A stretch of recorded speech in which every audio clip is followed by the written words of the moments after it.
sense. All right, we're good to go. Ready? Yeah.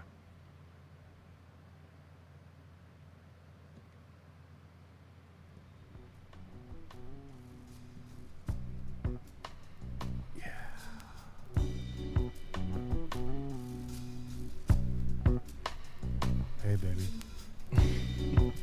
My name's Kenny. And I'm a Leo.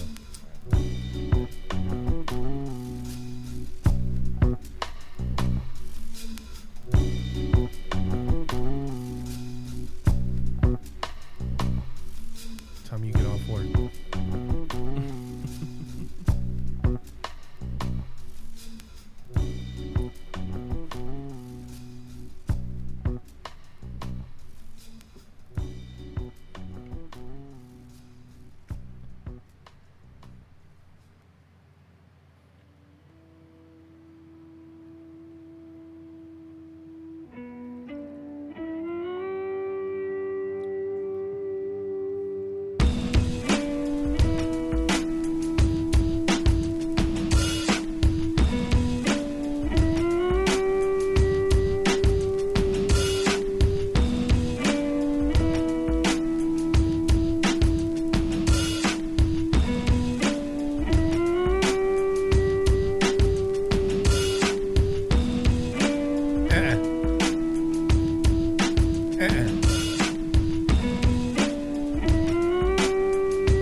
You're listening to the Pillaging Podcast, bringing it to your boom box.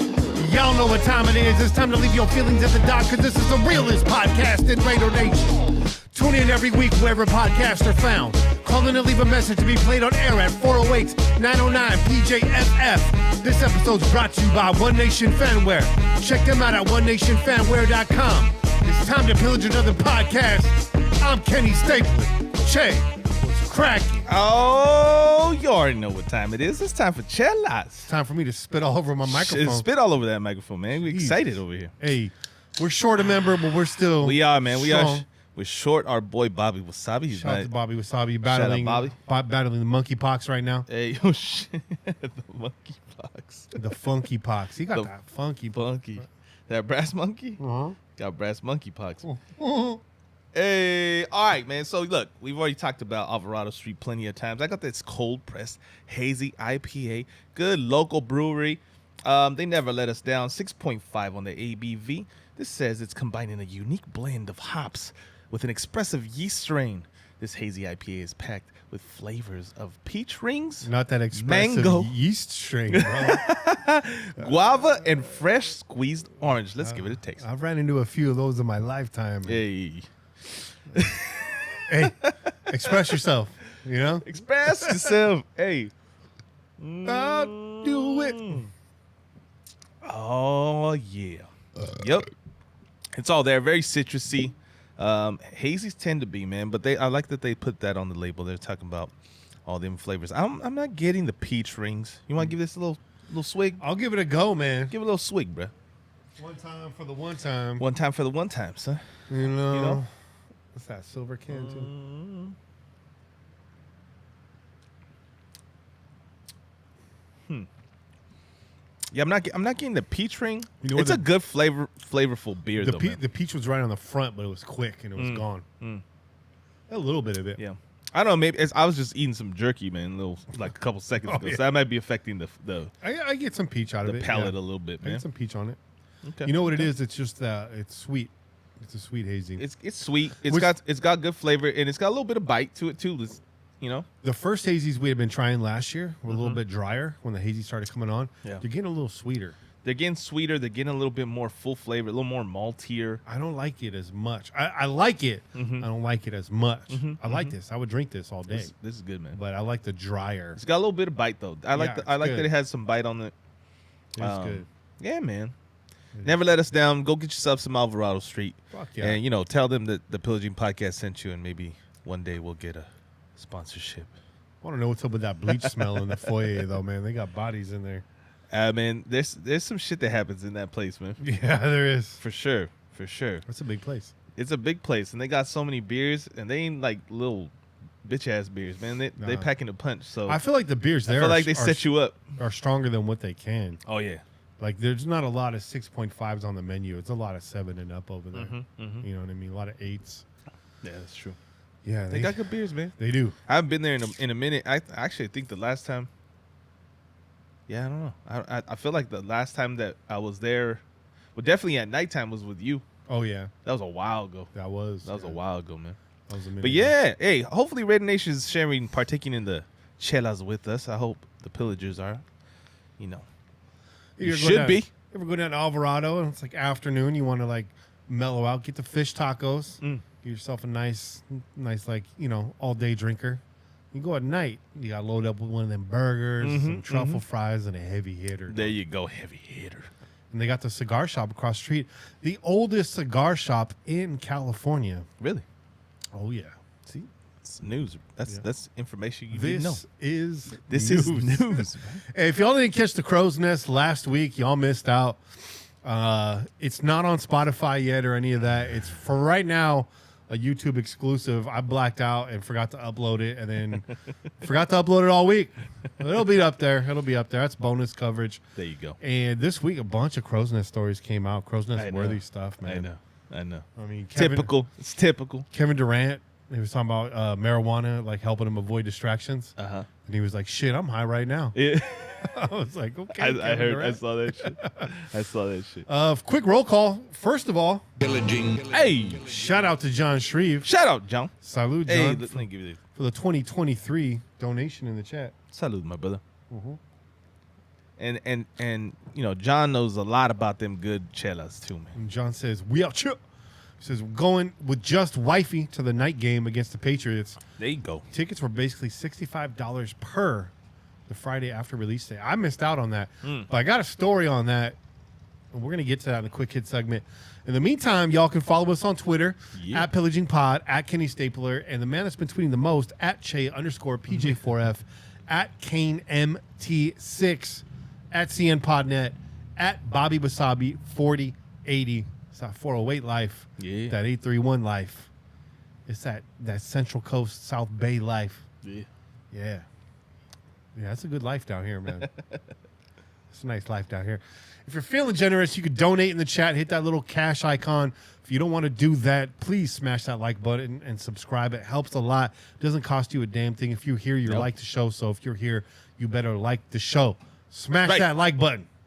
Smash it. Or if you're listening along at home, you can donate paypal.me/PJ4F right to our PayPal. Every dollar counts. A lot of that money's been going to our service that distributes this to everybody, to the masses all over the world. Pillaging Podcast, a worldwide sensation. Just kidding, but not really.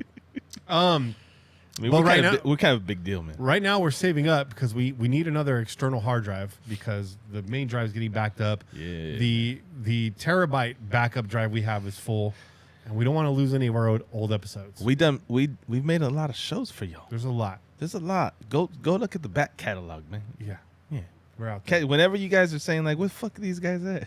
Yeah. Go revisit some of those episodes, man. And yeah, there's podcasts with more episodes, but you know, if you look at sheer quantity, three hours per episode. Yeah, we're out there, bro. We're basically doing 3 episodes a night. This is true. You know what I mean? This is true.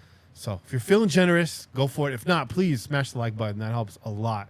We really appreciate that. And thank you, John. Yeah. Merchandise, you can hit us up, onenationfanwear.com. Right. You know it. It's fire, man. You see the gear on the screen behind us. You've heard us talk about it. We got folks out there that bought the entire line. You got the T-shirts. Get yourself the sweatpants. Get yourself the hoodie. Get yourself the windbreaker. I know summer's coming up, but fall right behind that. If you live out here where we live, that windbreaker, hey, you go out to the coast in August, you're going to want that windbreaker. That's right. At nighttime. You know That's right. I'm just going to say your boy effed up over here because he didn't make sure to update the screen. The One Nation firmware. It's all good. So if you guys are noticing, all of a sudden, can he shift to the middle? Boom. It's not optical illusion. Making moves. That's just my bad. My bad. Hit him with that crossover real quick. Hey. But go get you some One Nation fanware, man. For real. Do it. Yeah, hell yeah. And support our dude, Johnny. Absolutely, man. And DC4LCustomTees.com if you want that official pillaging podcast logo on a tee or a hoodie, including some contraband gear. That contraband gear. You can go to DC4LCustomTees.com. Go get that contraband gear. Just search Pillaging Podcast. Or I think we're on the sidebar, like Friends of the Site or something. But just do the search. Also, through DC4LCustomTees.com, you can get your own stuff printed on T-shirts. It's true. Really nice quality. Man, listen, you hit up Dan, man, and just tell him, look, I got this idea. This is what I think. This is what I'm envisioning. The dude will knock it out the park for you. He's done that for me a couple of times. So go get you one of them shirts, man. You could get some pillaging gear and then get yourself your own custom shit, man. Like you want to get the head of householder, the Burger King. go get your custom shirt, bro. I didn't even realize the fan was on in the background. I had to turn that off. So it's hot in here, man. It's gonna suck. It's a little hot in here. Look at Kenny sweating, and I'm the one that's usually sweating. Like I'm glistening. That's normal. I'm sweating because we got to do our schedule sweating predictions. to the motherfucking oldies over here. I'm sweating these predictions. This is what I'm sweating. Don't get. Come on, we had optimistic Kenny here like a couple weeks ago, man. Don't do that. Okay, we gotta stay positive. Stay positive. New system, Che. Here we go, man. Just kidding. Here we go. Wait till you see it. Wait till you hear it. Hey, let's go. Let's go. And Chase up and out of engraved glass. Of course, you already know. Do we got that right? We got that right. Yeah. So yeah. Bathkeyengraving.etsy.com. Yeah. He will engrave anything for you. I guarantee you, your beer will taste so much better. Oh yeah. Yeah. Get it on a bong. Right? Mm-hmm. Absolutely. Bang a gong. Engrave a bong. You know how it goes. Yeah, man. Anything glass, man. Anything glass, man. You know what I'm saying? Yeah. And it's summertime, which means the backyard cookout, the lime is on the bottle, and you got that South Mexican restaurant Salsa. That's right. Chilling on the back patio. Go get that shit. South Mexican Restaurants.com. You know you love salsa. Yeah. Come on, man. Shipping all over the nation, right to your doorstep. Custom packed cooler boxes. I'm not gonna lie, I'm kind of missing some of that salsa right now. Man. Yeah. I'm not gonna lie, Sal. I'm not gonna lie, man. That shit would come in handy right now. Yeah, it would. Just saying, bro. It's good, man. So if you're out there in Nebraska and you're like really want to taste some good Mexican food where there's no corn in the salsa, and you know what I mean, I feel like the corn in the salsa is like a supermarket salsa move. I'm not saying it's a bad idea, but it's typically you're not really seeing that too much. No, man. You know what I mean? You don't do that shit. That's like, it's authentic. There's corn in it. It's like, really though? I got a chip right here, bro. I don't need the. You know what I mean? There's corn in it. Like, what makes people think that corn in the salsa makes it authentic? And I'm not just because it's like corn. The Aztecs fucking farmed maize. Yeah, bro. that's what they think out there, dog. And I don't chew my salsa, so you know you're gonna see. Man. You know you're gonna see that kernel again later. Hey, man, You know get the what I'm maíz out of my salsa, bro. You know what I'm saying? Get the fuck out of here. They fuck around, put hominy in the salsa, bro. And I love hominy. You put that shit in my pozole, my menudo, maybe, bro, but not. Don't put that shit in my salsa. I eat it as a side too, just a little butter, salt, and pepper. Oh, so good, bro. Here you go, man. Now you talking. My granny used to make that all the Now time. you talking. Main location is in Selma, where they normally ship That's from. right. 2163 Park Street, Selma, California. Or you get them up at 559-896-0412 or 559-896-SALS. Yeah. Salsa. Salsa. Ask for Carl or Sal or whoever's available. Just whoever the fuck wants to ship that out to you. You know what I'm saying? Julio in the back, man. Get it, bro. Tell Julio to send you some fucking salsa. You know what I'm saying? Yeah. Quick I don't even know Julio works there, but hey, there's got to be a Julio, right? Julio, maybe an angel. You never know. You know? Julio's looking over the place. I work with like 3 angels in the kitchen in my lifetime, bro. Hey, You know? they're the ones that stop all the fucking madness. Yeah. He's the dude with the pocket comb, bro. Yeah, bro. You know what I mean? Quick shout outs, man. Raider Nug, he's got the wrench, so watch out. Your boy Gent is in there. Yeah, boy. He says Raiders. Salvador Salazar, there's Sal right there. There you go. Raiders Sal. division winner gets 10 wins plus IC 11-6. Let's fucking go Raiders. Yeah. Eddie Raider 714. Shout out. Raider Dave, Noe De Leon. What's good, brother? Raider Davo, James Lyles, Juice. What's up, my boy Juice? We need to get together. What soon. up, Juice? Need to get together with Juice. Juice, we would have had you on. It was a last minute cancellation. Yeah, man. But stay frosty, brother. You never know when your number's going to get called. Get that beer ready, son. Yeah, sir. Shout out to Sir Raider. Shout out to Onafide. Pete is back. What's up, Pete? Yeah. Did we get that Pete shout out for the money in the chat too, man? Shout out to Pete. I don't know if you did that. I just missed that. Hey. Shout out to Pete for the $2, man. Hey, man. Shout out Pete. He said he can't hang tonight, but you're here now. That's what matters. Shout out to Ronnie Grannon. What's cracking? Jen said, y'all coming to KC this year. It won't be cold. Hey, where the women are cold and the beer is warm. Hey, Kevin Lurker. I don't know, man. I'm thinking Kane's got a spectacular idea. He says the road game this year is October 30th in New Orleans, dog. Yeah, Kane's been pumping that one, and I might have to jump on that train, man. But see, look, man. That sounds like a hell of an idea. It sounds like a fantastic idea. What are the tickets looking like? Anybody give me any info on that? I'm sure Saints ain't selling very many tickets right now. They're dropping in the power rankings, dog. They ain't selling very many tickets right now. Drew Brees is not walking through that door. No. At least not yet. He's been in the news too recently talking about I don't know what I'm gonna do. I don't know if I'm gonna work for the NFL or if I'm gonna go if I'm gonna be broadcasting or if I'm gonna go back and play quarterback. I don't know. I don't know, man. I don't really see him in the booth. I mean, you do. Jameis Winston sitting on the over there like with a fucking sniper rifle ready. Yeah. He's like that kind of talk's making him nervous, man. Bring your ass back over here, Drew. Yeah. Been waiting for this chance. I heard you get some. You get free tickets with a bucket of crab legs. That's what I heard. Hey, but on the real though, yeah, that's why I would want to go to Louisiana for sure, bro. Oh, fuck yeah. I want to fuck up some goddamn, some crawfish, son. I want to get in on that for real. We eat your way through that sound. Beignets in the morning, little beignet, little coffee. Tip top, dude. Be good. See my face? Do we get there? We got to get there a couple days early or stay a couple days after. I don't know. I mean, that game is in what? October 30th. October 30th. Gotta be there for Halloween, right? Oh, shit, man. See, I got child, man. I got to take the munchkin trick or treat. Bourbon Street, Halloween, dog. I know. The two fan bases that dress up the most. It's going to be wild. True. I know. Wild. Damn. I'm staying the fuck away from that Niner game. That's going to be a shit show. Y'all knuckleheads can't behave. Bro, I'm going to tell you this. Let me just say this real quick. Whatever's going down isn't going to go down at the game. It's going to happen on the strip the night before. It's going to happen all over the goddamn city, It's going to happen on the strip the night before. All the fucking knuckleheads is going to get popped the night before. I call it right now. The game is going to be like high security, high alert. They ain't going to be shit popping off in Vegas, bro. I'm saying that right now. I don't care. I'm saying that right now. I'm not talking about just at the game. I'm just talking about just going to pop off, man. I bet. Y'all like the camo brim? Hey. Let me know what you think. Camo brim. Camo brim. That sounds like a fucking album.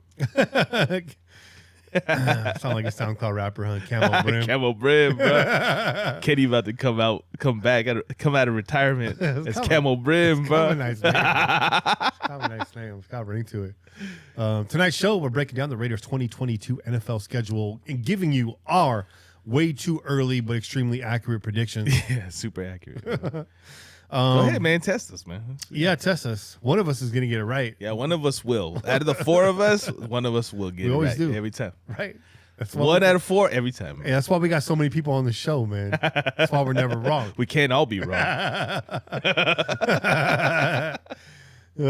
She. And of course, we got quick hits and Raiders news right. from the week, and your phone calls and more if somebody decides to call in. But if you're gonna call in, man, con ganas, way. Yeah, con ganas, güey. Ponle ganas. Chinga. Let's get into these quick hits, brother. Hey, quick hits. Brian Edwards traded to Atlanta. Yes, this is old news. It's old news. But I think we need to talk about it. Let's talk about it, man. The Raiders sent Edwards a next year's 7th-round pick and receive Atlanta's 2023 5th-round pick in return, which seems kind of like a wash pick. Why do you think this happens, Jay? Because I feel like we're on the same page here. Well, listen, man. First and foremost, we wish Brian Edwards, the best. Because, we had high hopes for the kid. I did. Oh, yeah. We were thinking, this kid had the possibility of, taking the number one, right? Taking that number one. He had the tools. He had the size. It didn't come around. It didn't come together, man. And that's really what it comes down to. You look at the chemistry between him and Derek. It seemed like it was always off and on. Yeah. It was never consistent. It never felt like Carr was like, this is my guy. Yeah. You know what I mean? Yeah. And that's a problem. Yeah. That's a problem because, we've seen it. We've had our criticisms of Carr, throwing to the same guy or going to the guy that he's like feels really comfortable with. Yeah. And we saw that in the playoff game, right? But that has a lot to do with what he's seen, right? The inconsistencies in catching the ball. Yeah, man. So he just didn't pan out. At least not for us. At least not for us. He didn't pan out.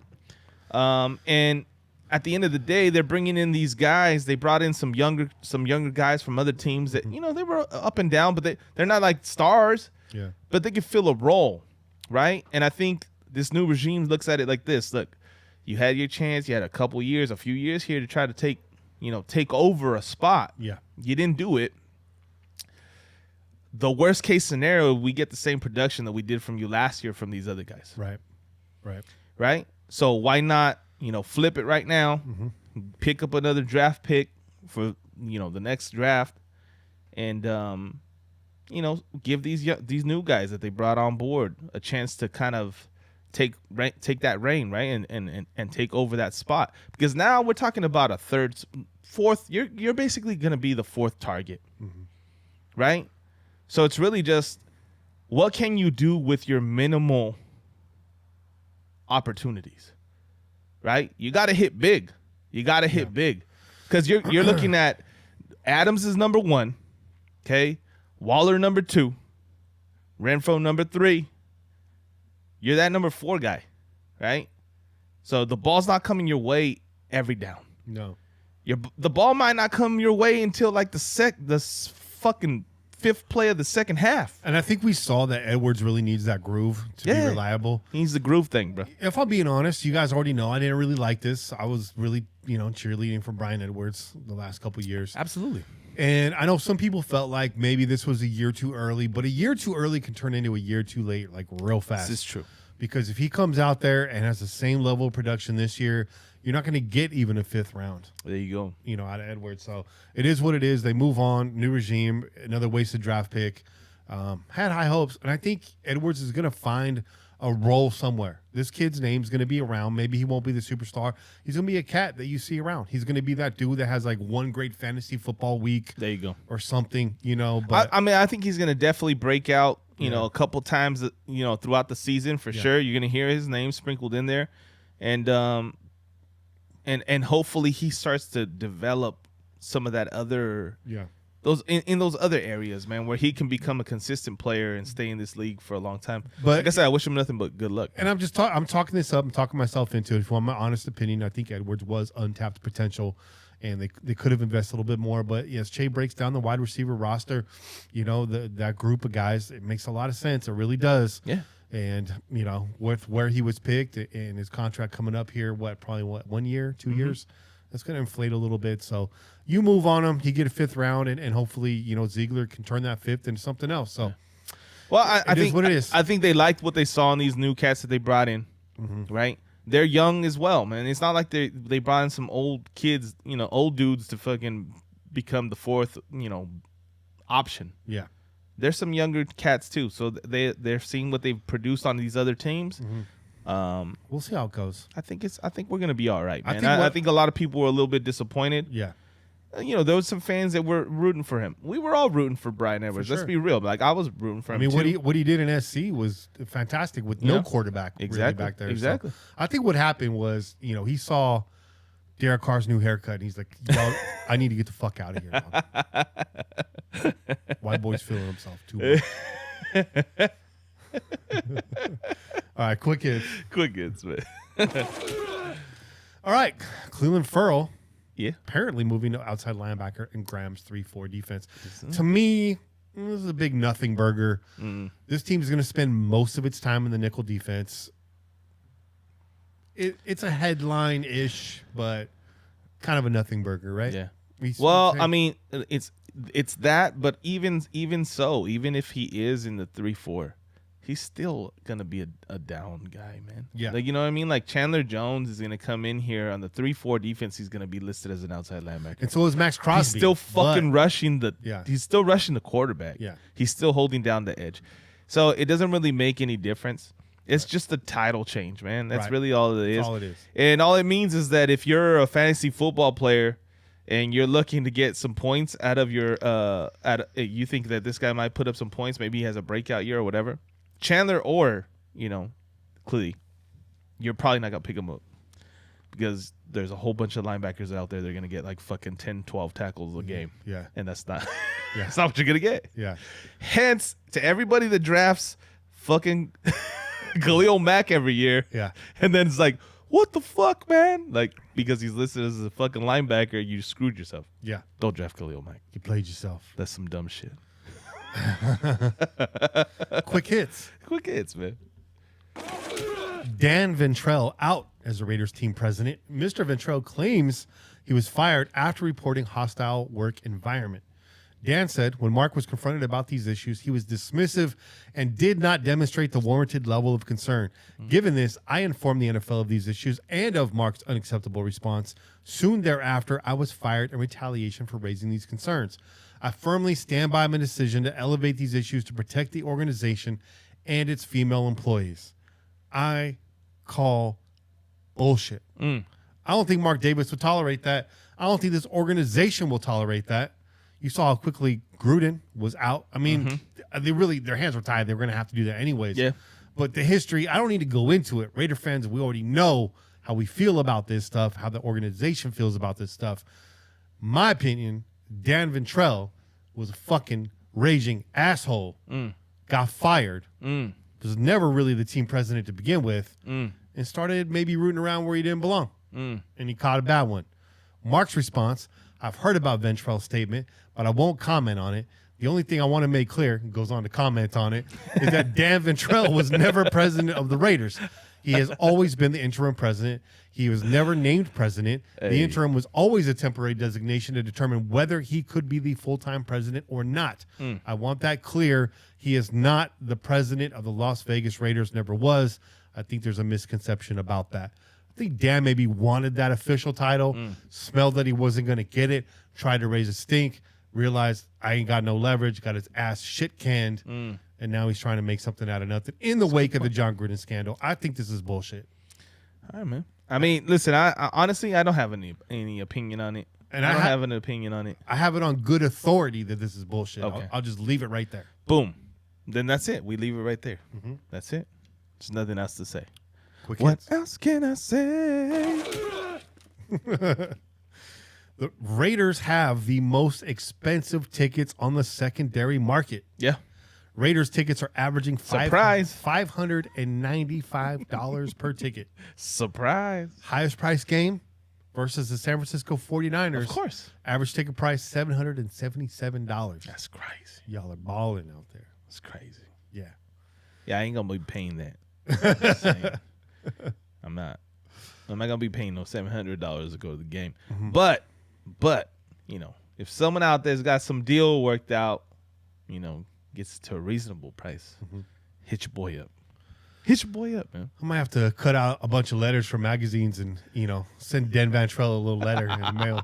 Try to get some tickets. You know what I mean? Hey, that's a good call, man. Quick hits. I support that. Last but not least, well, maybe least, that's why it's here.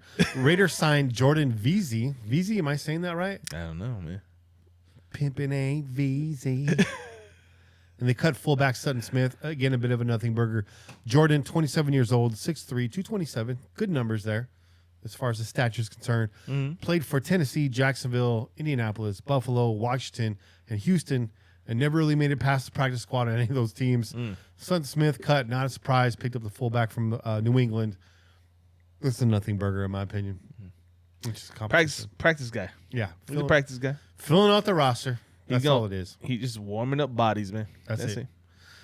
Normally we take a break right now, but I feel like we got through that pretty quick. Yeah. I think we should just go right into Kane's corner. Well, you know what? Right? I say yes. Okay. But real quick, my cup is empty. The cup runneth empty. And that means unas demasiadas chelas con cheve. All right, let's take a quick break then. Real fast one. All right. I'll play Kane's theme song. You go get that beer. Come right back. I got it, dog. Oh, you got it? I got it. That's the only reason why I'm saying let's jump into Let's do that then. All right, let's do that then. I came prepared, man. I was like, it's too hot for me to have one beer in my hand. I feel you. I'm going to hit some chapstick. You get that chapstick, man. Your boy Kenny was out there throwing discs for fucking hours, son. 6 hours, though. Man, running game out there and fucking lacing them. 45 holes, bro. Lacing them, bro. Shit, man. You almost caught up to Wilt Chamberlain. Oh, shit. I don't know where that shit went. I just bought 3 new fucking chapsticks today. Man, you lost them all. You lost them all. That's how it goes. Hey, all right. So this one right here is from Cali Craft. This is Carl the Fog Hazy IPA. It's coming in at 6.8 on the ABV. Okay. This is Citra and Mosaic hops hazy. It's got the flavors of sweet tropical fruit, ripe melon, and bright citrus. Fun, friendly, and chill. Here's to your friendly neighborhood fog. Let me see what this is all about, man. Let me stand up and get my chapstick out. Get that chapstick. I got too many pockets, man.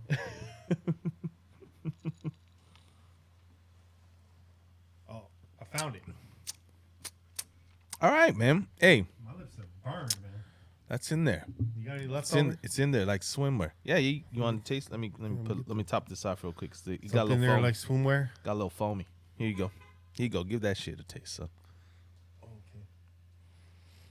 Okay. Carl the Fog. What the fuck does that mean?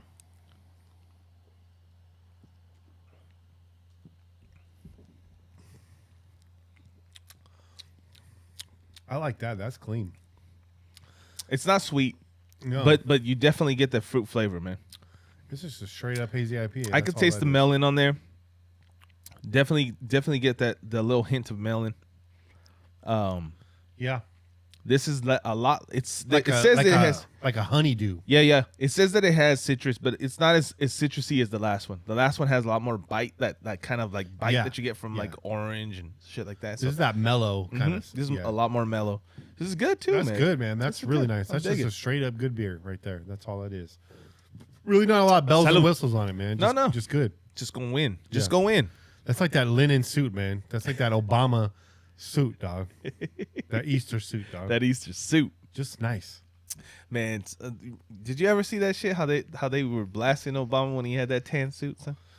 Yeah, I see. They were all angry about his tan suit, man. Obama! What kind of president wears a tan suit? Obama is a long-legged Mac Daddy.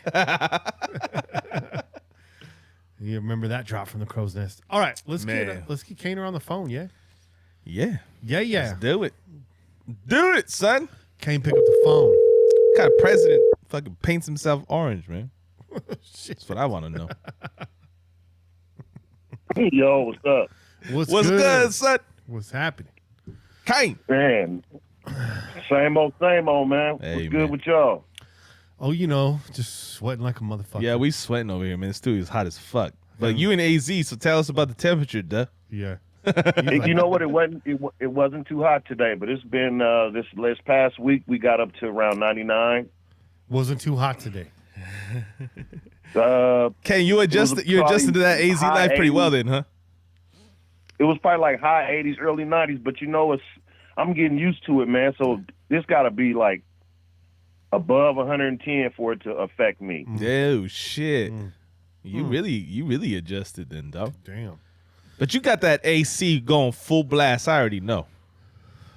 Yeah, but I gotta do inspections. So I work outside. I inspect homes, right, exterior and interior, and I be in attics and shit. So it be hot. So attics are hot as hell. I'm used to it. Yeah, that's crazy. No, that's true. That's true because you be doing that anyways, right? So it's hot as hell in buildings in the fucking.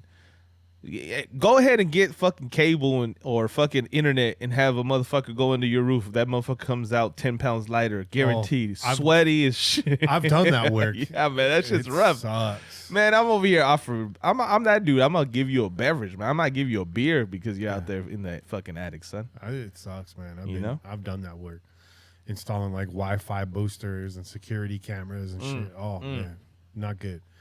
Gets hot up there. Kane, you ready to run through this schedule, man? Oh shit! 17 games. Yes, sir. Yes, sir. All right.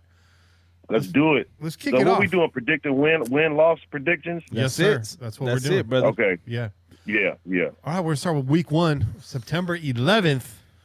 Raiders got a home game on the road against the Los Angeles Chargers. 1:25 p.m. start time.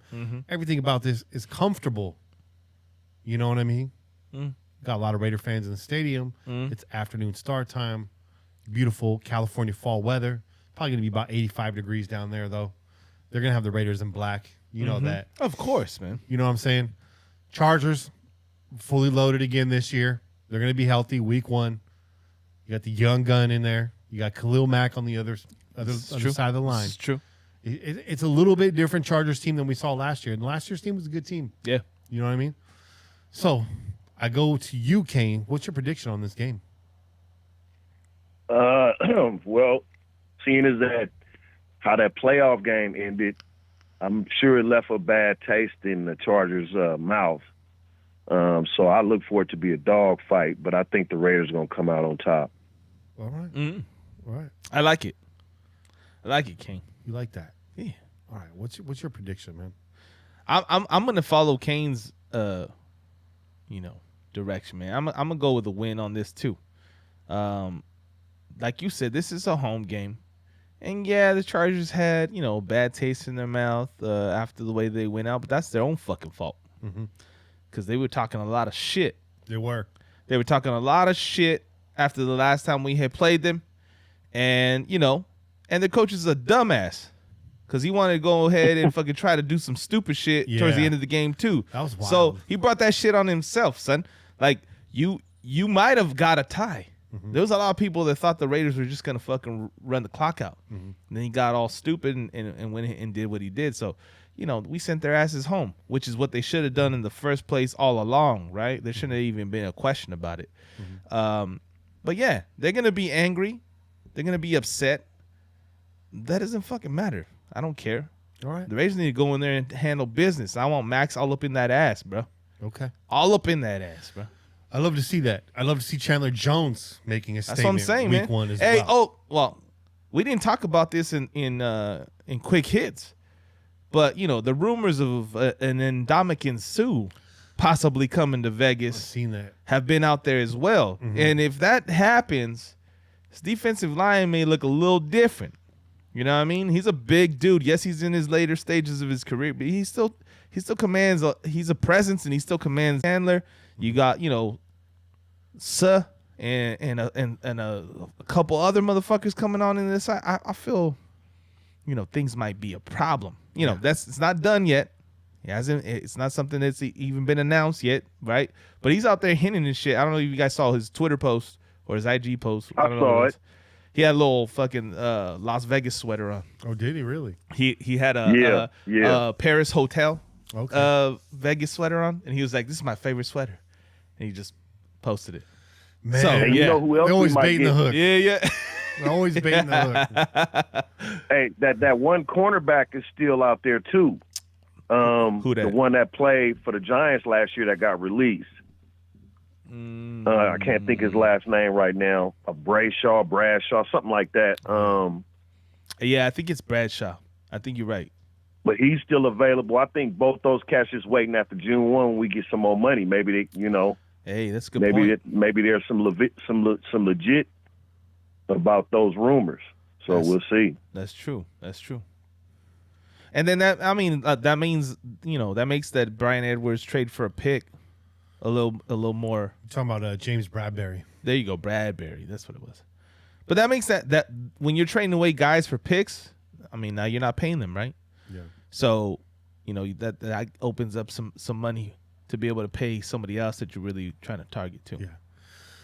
I gotta swing the other direction. I saw that. Don't get mad. It's all already. good, man. Do what you got to do. It's week 1, right? Raiders struggle a little bit, growing pains, installing a new system.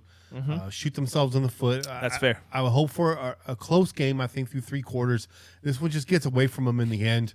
So they come out, fall flat on the road, quote unquote, on the road. And they start off 0-1. But it's not all bad. Just hang in there, folks. Just hang in there, folks. You know what I mean?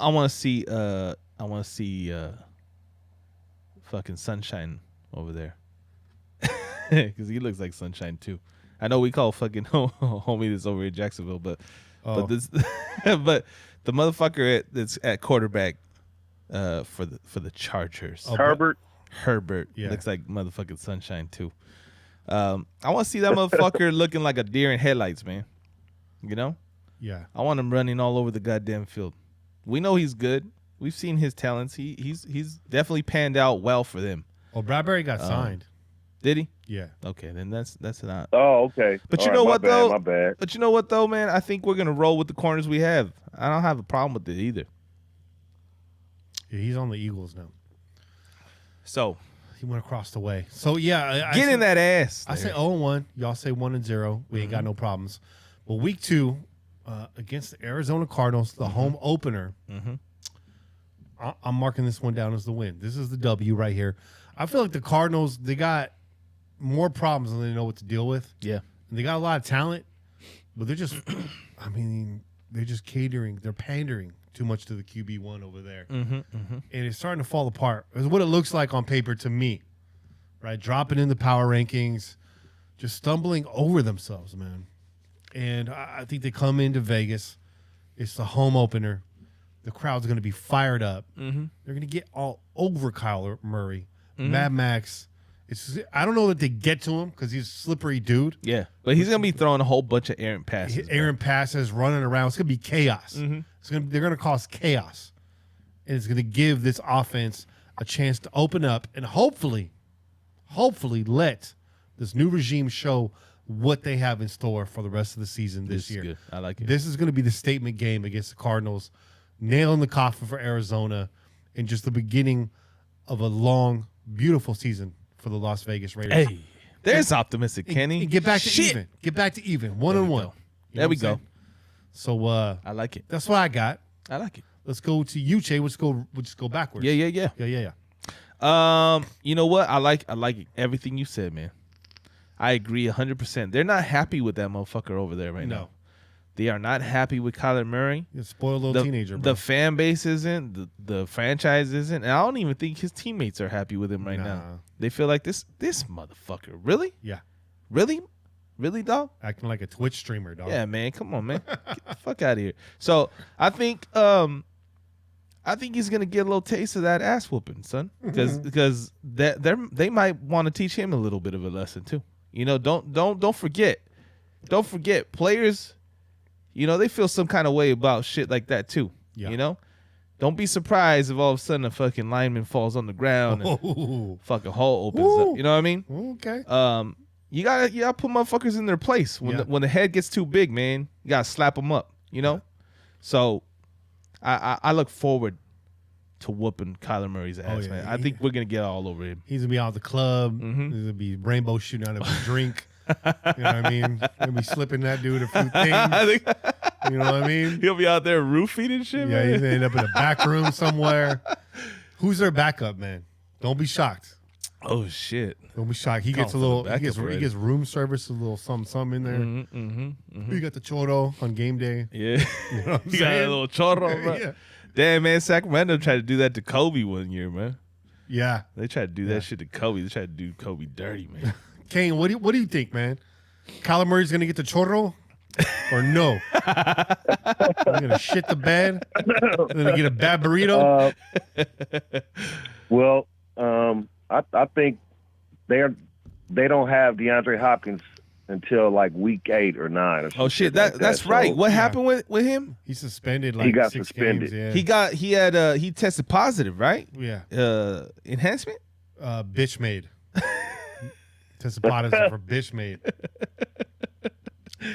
Yeah, man, I saw that shit. That's right. So I mean, their number one receiver's down. Yeah. People ain't happy with their quarterback. Yeah, man, this has to be a dub, He tested positive for Kyler Murray's dick. in his right? mouth. Go, Ken. You said dub. We I don't even No, know. I You said the Raiders are gonna win. Yeah. It's the Raiders home opener, and there's a big disadvantage without having DeAndre Hopkins. So That's facts. yeah, we'll win that. And who's the big trade they pulled for by his request, like his former teammate? Who'd they pick up? Tyler. Yeah. I can't think of his name right now. Yeah, he threw to him in college. I can't think of his name either right now, but He's trying to be Joe Burrow or what? yeah. Well, you know what? That's not even. All these receivers have become little divas ever since Devontae Adams got his way. You know, then Tyreek Hill wanted his way, and all these cats, you know, they moving around like the NBA now. Wait, hold on. You know, they Go ahead. Yeah, Finish your thought though, Kate. I just got comment on what you just said about Tyreek Hill though. No. I just said we'll be 2-0 after week 2. That's what's up, man. That's what's up. Yo, on the real though, we saw Tyreek Hill. He wanted that cash, right? Chiefs tried to offer him something. He was like, "No, I want more," or whatever. Yeah. There was a video that was posted. It was like a highlight reel.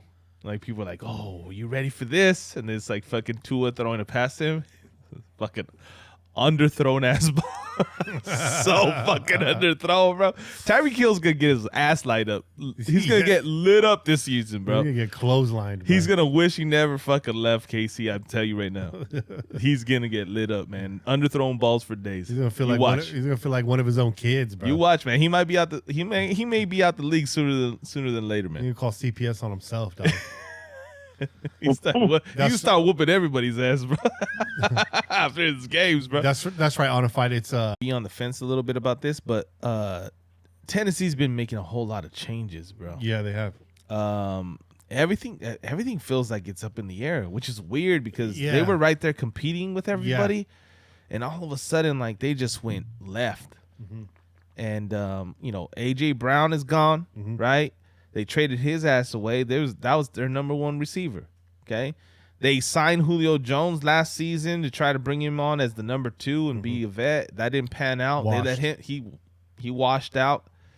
And now I think they drafted a quarterback higher or something like that, right? Didn't they? It's almost like they're looking to replace Tannehill now. So there's a whole lot of weird shit going on over at Tennessee. I don't know what that's all about because you still have Derrick Henry, and maybe they're not confident that Henry's going to come back to full health. You know, maybe they feel like his injury is not.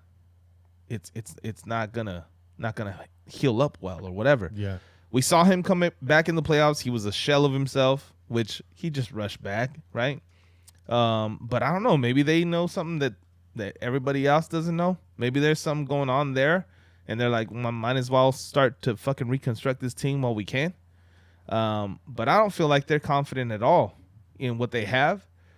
And all the moving pieces that we've seen so far, I think this is a game that's made for us to fucking win. Okay. So I'd be surprised if we don't win this game. I really would. All right. So you lock it in. I lock it in, son. All right. Lock it in. Kane, what about you, man? Tennessee Titans on the road. Well, this is a game for me. We get to test the defense. There you go. If Derrick Henry does come back, and and Ryan Tannehill is the quarterback, they're a formidable team. They went to the playoffs last year. Absolutely. And then we on the road too. So if Derrick Henry goes out, and I'm a little torn about this game, man. I can't just say we're gonna go out to Tennessee and take care of business like that. So I'm gonna have to say, I'm gonna keep it short, and I'm gonna say the defense will get a test this week.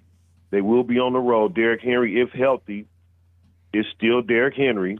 Yeah. And I think the Raiders are gonna lose this one. We're 2-1 after 3. Okay. That's my opinion. Yeah. I really didn't know where to go with this because I agree with both of you. I really think this game could go both ways, and I'm feeling like it's a game we should win but probably won't.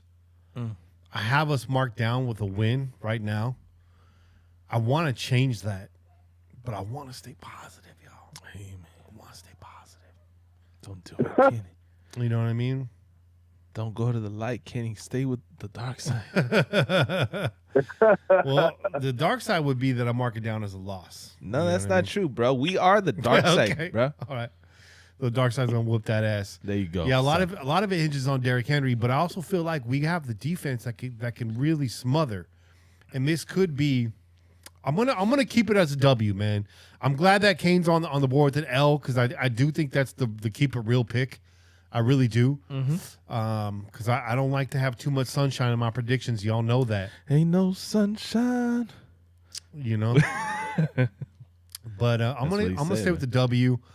But yeah, my feelings are my gut says it's an L. So Okay. I do agree with Kane, even though my pick's not going to reflect You that. need some food in your belly. I ate a big ass sandwich. You seen that Dagwood sandwich I made, man? Man, your belly don't like sandwiches, son. No, my belly You loves. need a sandwiches. fucking steak or something, man. Yeah, It's angry at you right now. That's why your belly feeling that way. No, it's a gut feeling, not a stomach feeling. Anyways, let's lock those in. Okay. Lock it in.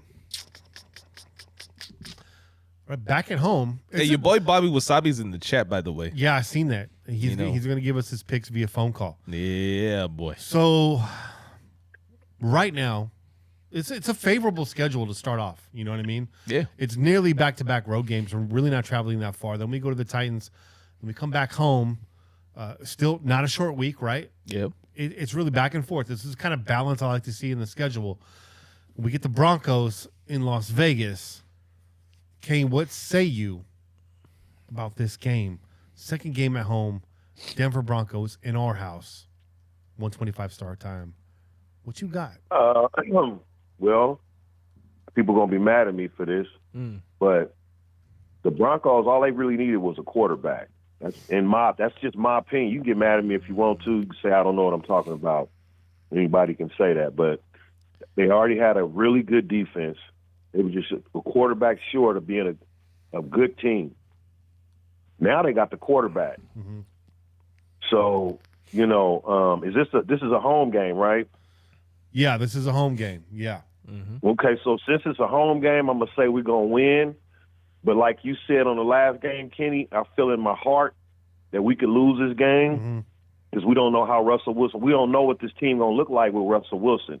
So we can't just jump on board and say this Andrew Luck or Luck, whatever his name is, Luck, and we're going to win because they don't have a quarterback, but they got a good defense. Well, now they got a good defense. They got a quarterback. They also made some other additions on offense as well. So, and they had a good draft too. So I'm going to say since we at home, defend home. So I'm going to say we'll win that game. Okay. But there's an asterisk by my answer. I feel that. Yeah, just like I felt about that Titans game. I hear you there. I have this down as a W. We've done well against the Broncos at home. I feel like, Russell Wilson comes in, but hey, money can't buy you happiness. And we see it every year. Teams go out, they get the big banner free agent, and it just doesn't pan out. And I don't know what it is. My gut feeling is that Russell Wilson is not going to do well in Denver. I just don't feel like it's a fit. I just feel like he loses some mojo leaving Seattle. Like there's going to be some kind of like metaphysical punishment for Russell Wilson leaving Seattle, a team that had his back for so long, and just not fitting in Denver. Denver just can't seem to find that quarterback, and I don't care whose name is on the back of the jersey. There's just something going on over there. And I don't trust that offensive line. And not that Russell Wilson really needs it, but he's getting up there. And I say the Raiders win this game. And I say 3 sacks on the W. I like it. And we're going to win this game on offense by just playing into the weakness, right? Playing underneath that defense. There you go. Going over the top of that defense. There you go. This is going to be a Devontae Adams breakout game against the Broncos. There you go. Stealing the spotlight from the free agent Russell Wilson. You can mark this down as a win. Pow. Boom. Raiders Boom. 3-1. I like that, Kenny. Boom. Pow. I like that. You like that? Boom. Pow. I don't know what it is, man. But that's how I feel. Che, that's on you, man. Well, listen, I'm going to go a little more in depth with this because there's a whole lot of other shit that's going on with the Broncos. Okay, so first of all, Jerry Jeudy was arrested for domestic violence and all kinds of other shit, right? That's their number one receiver. Okay, we don't know what the fuck that's going to look like. He's looking at court case and all kinds of other shit, right? Going to be Jerry Jeudy and Cortland Sutton. Okay, now you're looking at Cortland Sutton. They don't have their fucking tight end anymore because they traded him away to get Russell Wilson. That was their other fucking target. Okay, so the other kid that came out of Iowa, right? Forget his goddamn name right now because it's not important. But he got traded to Seattle too. Okay, so they don't have any options at receiver. So it don't matter that you have a fucking better quarterback if he has no one to throw to. You talking about the tight end out of Iowa? Yeah. Tight end. Yeah. So that dude's gone. He's not there no more. I don't know who their backup tight end is, but I can tell you he's not as athletic as that motherfucker was, and he's not going to open up shit for them. Okay? So you got a receiver, Cortland Sutton, and you have a running back who did decent last season. Yeah. Okay? And now you have Russell Wilson. So basically he has 2 options. Dump the ball off to the running back or go to Cortland Sutton, right? And then obviously there's going to be other people out there on the field, but there's no chemistry, there's no trust. And if you don't have a guy that's been on the field that you can look to and say, yo, I seen what he can do on the field. Yeah. I like to fucking throw the ball to him. Yeah. That's not going to work out so well. Right. Okay? So I believe, like Kenny said, we're going to be all up in that ass. Yep. Okay? Max and Chandler, and like, look, we're going to, trust me, he's going to be scrambling for his fucking life. That offensive line is questionable, like Kenny told you. And he don't have options right now. He doesn't. I don't know what Jerry Jeudy is going to be doing, but if he is there, his head's going to be on a whole bunch of shit. It's not just going to be on the Raider game. I just picture this happening all game. Russell drops back. There ain't shit there. Rolls to his right. Sees Chandler Jones. Swings left. And Max Crosby up in that ass. Mm-hmm. And it's going to happen over and over and over again. Both directions. All up in that. All up in that ass. Hey, man. Don't be surprised if Max has like a 3-sack game this game. Don't be surprised. So you got the Raiders going 4-0. I do. Okay. I do. That's strange, right? That's a statement, dog. It is a statement. And then Kane and I got them 3-1. There you go. Not far off. I like it anyways, man. Now we come to the first primetime game of the Raiders 2022 NFL season. Yes, it's the Raiders on the road. Monday Night Football against the Kansas City Chiefs. It's Chiefs week. Yes, it is. October 10th. Man, this is a tough one. Che, why don't you run it back? Give us your little breakdown. Well, listen, man. We've discussed a little bit about the Chiefs just a little while ago, right? We know there's been some changes over there. Okay, there's no more Tyreek Hill. There's that home run fucking ball is not there anymore. Well, it's not there in the sense of Tyreek Hill, which we already knew was a fucking humongous weapon for them, spreading the field and always danger, right? He could break one open at any time. That's gone. Okay, that doesn't mean that they don't have options. They still have, Travis Kelce. It's Travis Kelce, right? Travis Kelce. Yeah. They still have Kelce over there. We already know what he can do. He's fucking hurt us plenty of times in the past. One of the reasons why we wanted to get our fucking inside linebackers fucking fixed, right? Because tight ends kill us, right? And he's one of them. We already know he's one of the best receivers, whether he's a tight end or a receiver, it doesn't matter. He's one of the best receivers in the game. And that's because he creates mismatches.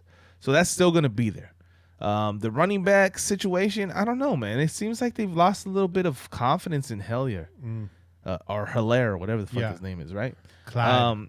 Because it doesn't seem like they're committed to him 100%. So it'll be interesting to see what happens there. As far as the receivers go, I mean, they still got some of the cats that they had last season, right? Obviously, Tyreek's gone, and that's the bigger issue for them. So we're gonna get to see what Patrick Mahomes looks like without a home run ball, with a really good tight end and a questionable running back. Mm-hmm. Okay. Maybe he's still Patrick Mahomes, right? Maybe he still does what he does, or maybe he struggles, and maybe his wife fucking screams too much, and he's just, not into the game. Yeah, he's dealing with problems all on and off the field right now. He's got a whole lot of shit going on. Yeah.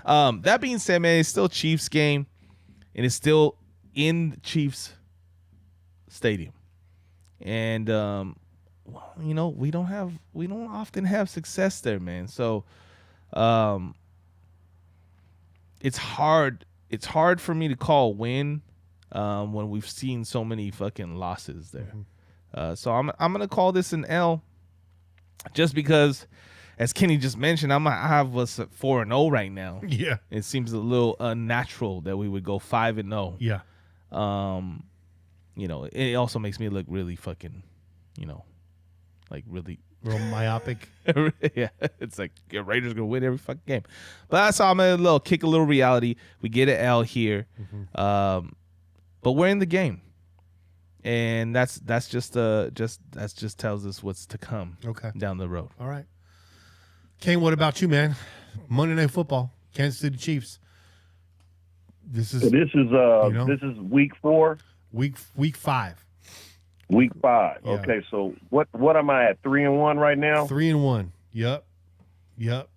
Okay, and this game is in Kansas City. Yep. And okay, all right. So I'm gonna start by saying, first of all, the division has caught up to Kansas City. Mm-hmm. They lost a key player I believe in Tyreek Hill. They lost a key player. Their running game is suspect. Mm-hmm. Their defense is getting older. It hasn't played very well as it has been they didn't play well last year. Though they did make a comeback, and I think they was the number 2 seed in the playoffs or whatever. But we still caught up. We've caught up to them. Denver's caught up to them. The Chargers has caught up to them.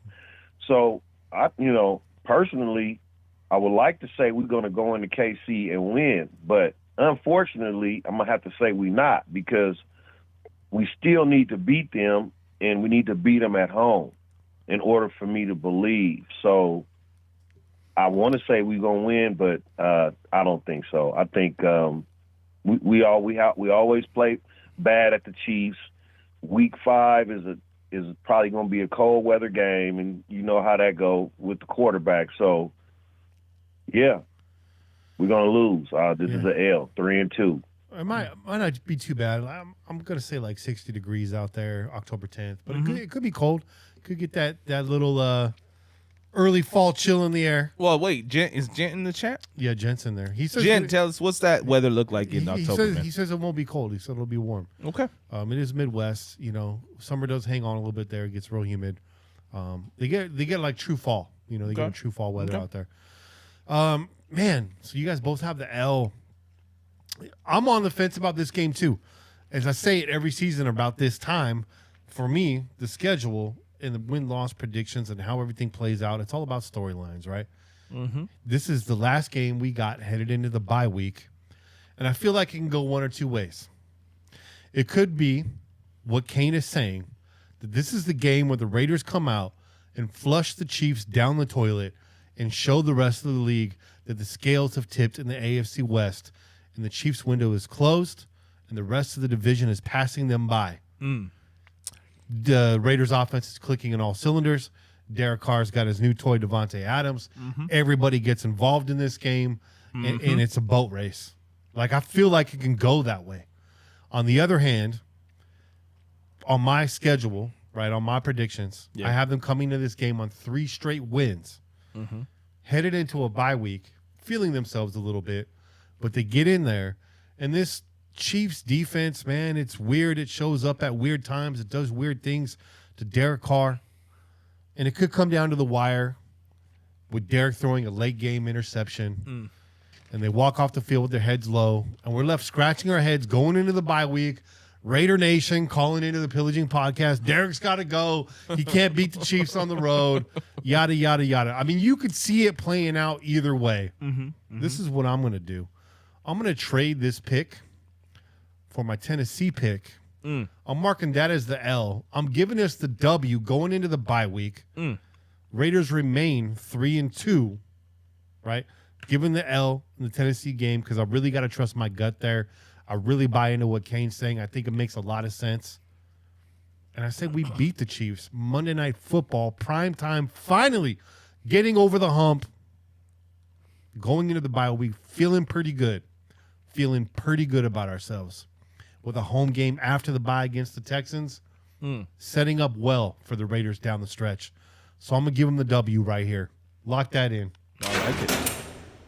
I'll be the positive one going against the grain for the first time in the show's history. There you go, man. You know what I'm saying? Hey, that's an exclusive. Appreciate you. That's an exclusive. Drop a bomb on him, Flex. All right. Shit. We got the week 6 bye. I think we had a week 8 bye. How y'all feel about a week 6 bye? Too I early? feel like it's a little early. It's a little early. It's a little early, man. Yeah.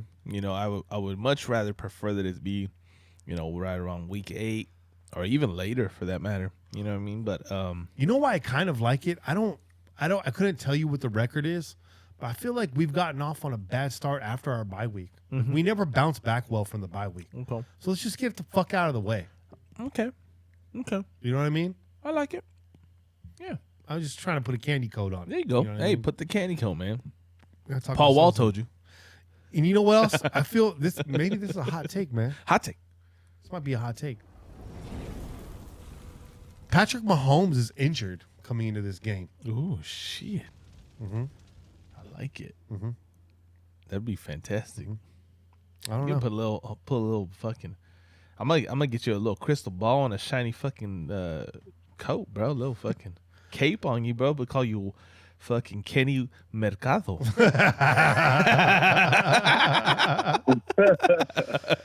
I'm not saying he doesn't start. I'm just saying he's a little dinged up coming in this game.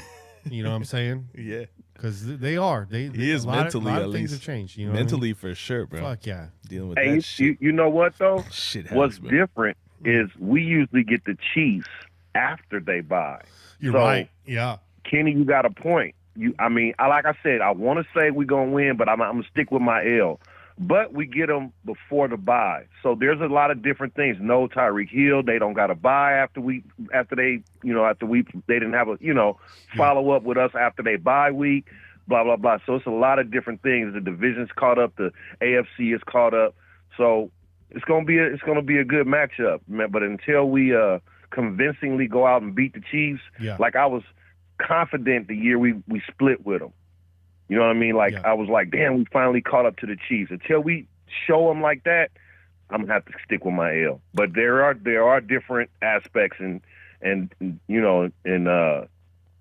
reasons why we can look for this to be a possible victory. So I got us 3-2 going to the bye. Kane's got us 3-2 going to the bye. Chase got us 4-1 going to the bye. Last time Kane and I were like step for step on our picks was 2016, and it was pretty damn accurate. That was pretty accurate. Yeah. I was pretty damn accurate that year too. You were right on. Yeah. So, let's see here. October 23rd, my daughter's birthday, coming off the bye week, playing the Houston Texans, double duty, also playing in the Fan Control Football League. Houston Texans.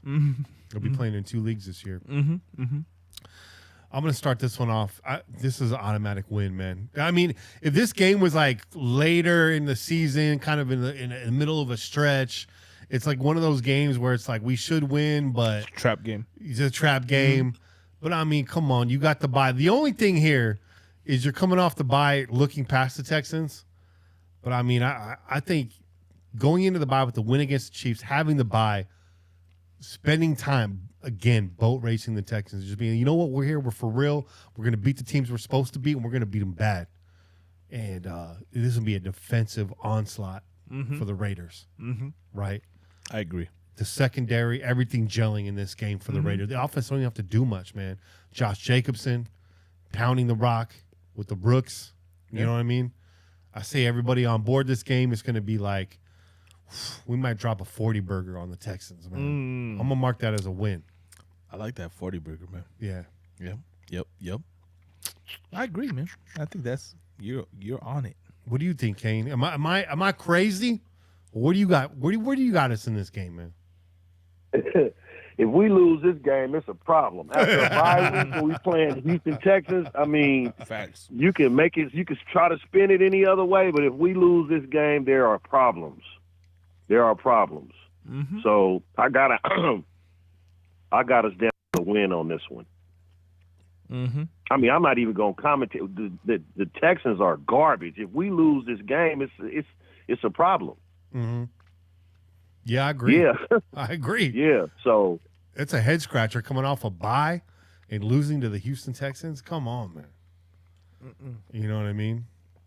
That's not gonna happen, man. That's a victory right there. Yeah. Who's Automatic win.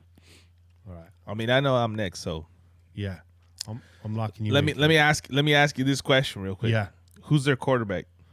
Jim McMahon. That's what I'm saying, Che. If we lose this game, we don't even know who their quarterback is. They don't even know. Right They now. don't even know who their quarterback is, man. This should be the fucking greatest ass whooping of all time, man. It's Kyle it really Allen, should bro. be. It's Kyle It Allen. really fucking should be. And if the Raiders don't come out with that kind of attitude, like licking their chops, like, oh, we got the Texans after the bye. I can't wait to fucking put the whooping on these motherfuckers. Then they got a problem. Big Okay? problem. If you don't come out at the bye like ready to just hand these motherfuckers their asses, man, you got a problem. Because this is a guaranteed win. That's how I feel. What do the Texans have? They don't have receivers. They don't have a quarterback. They don't have a fucking offensive line. They don't have a fucking running back. They don't have shit over They there. don't have a fan base. They don't have a fan base. Come on, man. Like if you can't beat the Texans, that's trouble right there. Yeah. That's a problem. So Yeah. there's no way the Raiders lose this fucking game. And like you said, this should be the offense's like coming out party. Yeah. It should just be an onslaught, man. Like fucking drives over drives over drives, touchdowns, everybody getting in on the fucking scoring. And fucking Max and Chandler, man, all up in that ass, bro. Just yeah. Yeah. Yeah. This is dub. I like This is that. dub. Another sweep from the crew here. Lock that in. Lock it in. I like that. Texans is on a suck for CJ year. The Texans and the Steelers. Let's help them. Let's help them out. Let's do them a favor. Let's help them out. Yeah. And I think like in years past, right? John Gruden, we get a little 10-point lead, Yeah. and then John wants to sit on Just that, cruises. Just run the ball. and then it gets a little too close at the end, and then something weird happens, and then we end up walking out of that game like, how the fuck did we lose to the Texans? You know what I'm saying? I think McDaniels is gonna see this and put his foot on their neck, bro. He's not gonna let up. No, Yeah. you know what I mean. This is his chance to kind of open up the playbook a little bit and maybe not show too much, Yeah. but get a little creative. You know what I'm saying? Yeah. Get a little creative. I mean, look, what I would like to see is a blowout early and our starters resting. Right? Get Jacobs on the sideline. I want to see that motherfucker without his shoulder pads on. Yeah. You know what I mean? I want to see him on the sideline with no shoulder pads and fucking slides on. Okay? And fucking, I want to see Derek's fucking, fucking waving hair on the sideline because he don't have a helmet on anymore. Derek He wearing, went to the locker room and got a comb and fucking brushed that shit out. Derek wearing a jumper on the sideline. Derek on the sideline eating a hot dog. Yeah. That's what I want to see. Yeah. That's what I'm talking about. Man. You know what I mean? Yeah. So that's how this game should pan out. Your boy Raider said they have good barbecue. Yeah, they do. I mean, I want to see one of our players eating some barbecue on the sideline. Shit. Smacking some Yeah. ribs, bro. Smack some ribs, man. Okay. We need to put an ass whooping on the fucking Texans, man. Hey. The Texans shouldn't even be in the league right now. They ain't got no beans in their chili too, which I'm a big fan of that. I'm a big fan of that. I don't make I'll put beans in my fucking chili, man. Fuck that. Me either, Kenny. Fuck that, right? Man. I like if I make chili, I like it straight up ground beef. Yeah. I like to put over a little bit of white rice sometimes too. You know what I'm saying? Me too. And people in the Midwest think that's weird when you use. Yeah, I had to tell you a story about what happened to me in Cleveland one year when I went to see the Raiders versus the Browns, but I don't want to interrupt. So no, tell that story. I want to hear that. Tell story. that motherfucking story, Yeah. King. So we go to this I can't even think of the name of it. It's a place that's popular for pastrami sandwiches and chili. Okay. And so I ordered my pastrami sandwich and I ordered some chili. And I said they brought the chili out, and I wasn't thinking. I'm just thinking automatically like, oh, they gonna bring it with white rice. So I sent the waitress. I said, hey, can I get some white rice with this? And she was like, what? And I was like, can I get some white rice with my chili? And she was like, wait a minute. Do you know she went back and got the chef? The chef came out the back and was like, what do you mean you want rice? Oh, Who eats rice with chili? Who eats rice with chili? And I'm like, I do. I eat rice with chili. So, yeah, that's when I figured out that back there, they don't eat rice with chili. I a like lot that. of people probably don't. They eat it with cornbread and shit like that. But, yeah. Well, you know what, though? That kind of reminds me of like what we like to do, too. We throw rice in our mole. Mm-hmm. Right? So you get a little bit of rice, put that white rice in your bowl, and then you fucking layer the mole on top, bro. so good. You know what I'm saying? It soaks up all that You know? juice, man. Absolutely, man. You know, and that word you guys love to hear me say, mouthfeel. It's just that nice spongy rice with the mouthfeel. that savory. Oh man, I've been making this chili lately. What's it? Umami. Umami. No mame. No mames, way. Yeah. I've been making this chili lately that's got, it's got everything in there, bro. It's got chocolate, it's got cinnamon. Like, not a lot of cocoa and cinnamon, but just enough. Sounds like a mole to me. To, like, back it up. Yeah, it's got a hint of that. I mean, it's chili forward. It's got the paprika. It's got the cayenne and all that forward. But, man, that with a little bit of rice just to cut through. I'll put some Fritos in my chili, too. Hey, shit. That's good. A little Frito pie. Coming to that. Woo! Man, chili rice with saltine crackers, bro. Ooh, that yeah. It's hella good. Fuck yeah, dude. Saltines. Get the job done. Saltines is Yes, sir. bro. Every time. Or what's the Mexican saltine? The man, I always see them in the store. They don't hold up as well. Saladitas or Saladitas. something like that. They get a little Saladitas. mushy, but hey, Yeah. the rocket with the ceviche, bro. It's all about that fucking premium, bro. Yeah. That box that just said premium. Okay. This is saltine crackers. All bro. right. That's good to know. Hey, you do. So is yours 5-alarm, 4-alarm, chili 3-alarm? What is it? I would make it 5-alarm, but for my household, I would say like 3-alarm. You know, Would you put it in for the 5-alarm though? New Mexico chile, ancho chile, all the chile. But you know what I do? You gotta drop a ghost pepper in there. You put some I little was gonna fucking say you acid? got to drop a ghost pepper in it probably to get 5-alarm. You know what I do? I put that Mad Dog 357. Yeah. You know, We know about that shit. I put that Mad Dog 357,000 Scoville unit hot sauce in there, and it doesn't take much, man. No, I'm it talking doesn't. like a teaspoon will set your shorts on fire, and that's what we're trying to do to the Texans, man. Give them that red eye. Give them that red eye, bro. Man, I'm over here sweating just thinking about that shit right now. So that's what I do. I make it pretty, like, I want to say it's mild. It's kicked up a bit. Everything I make's kicked up a bit.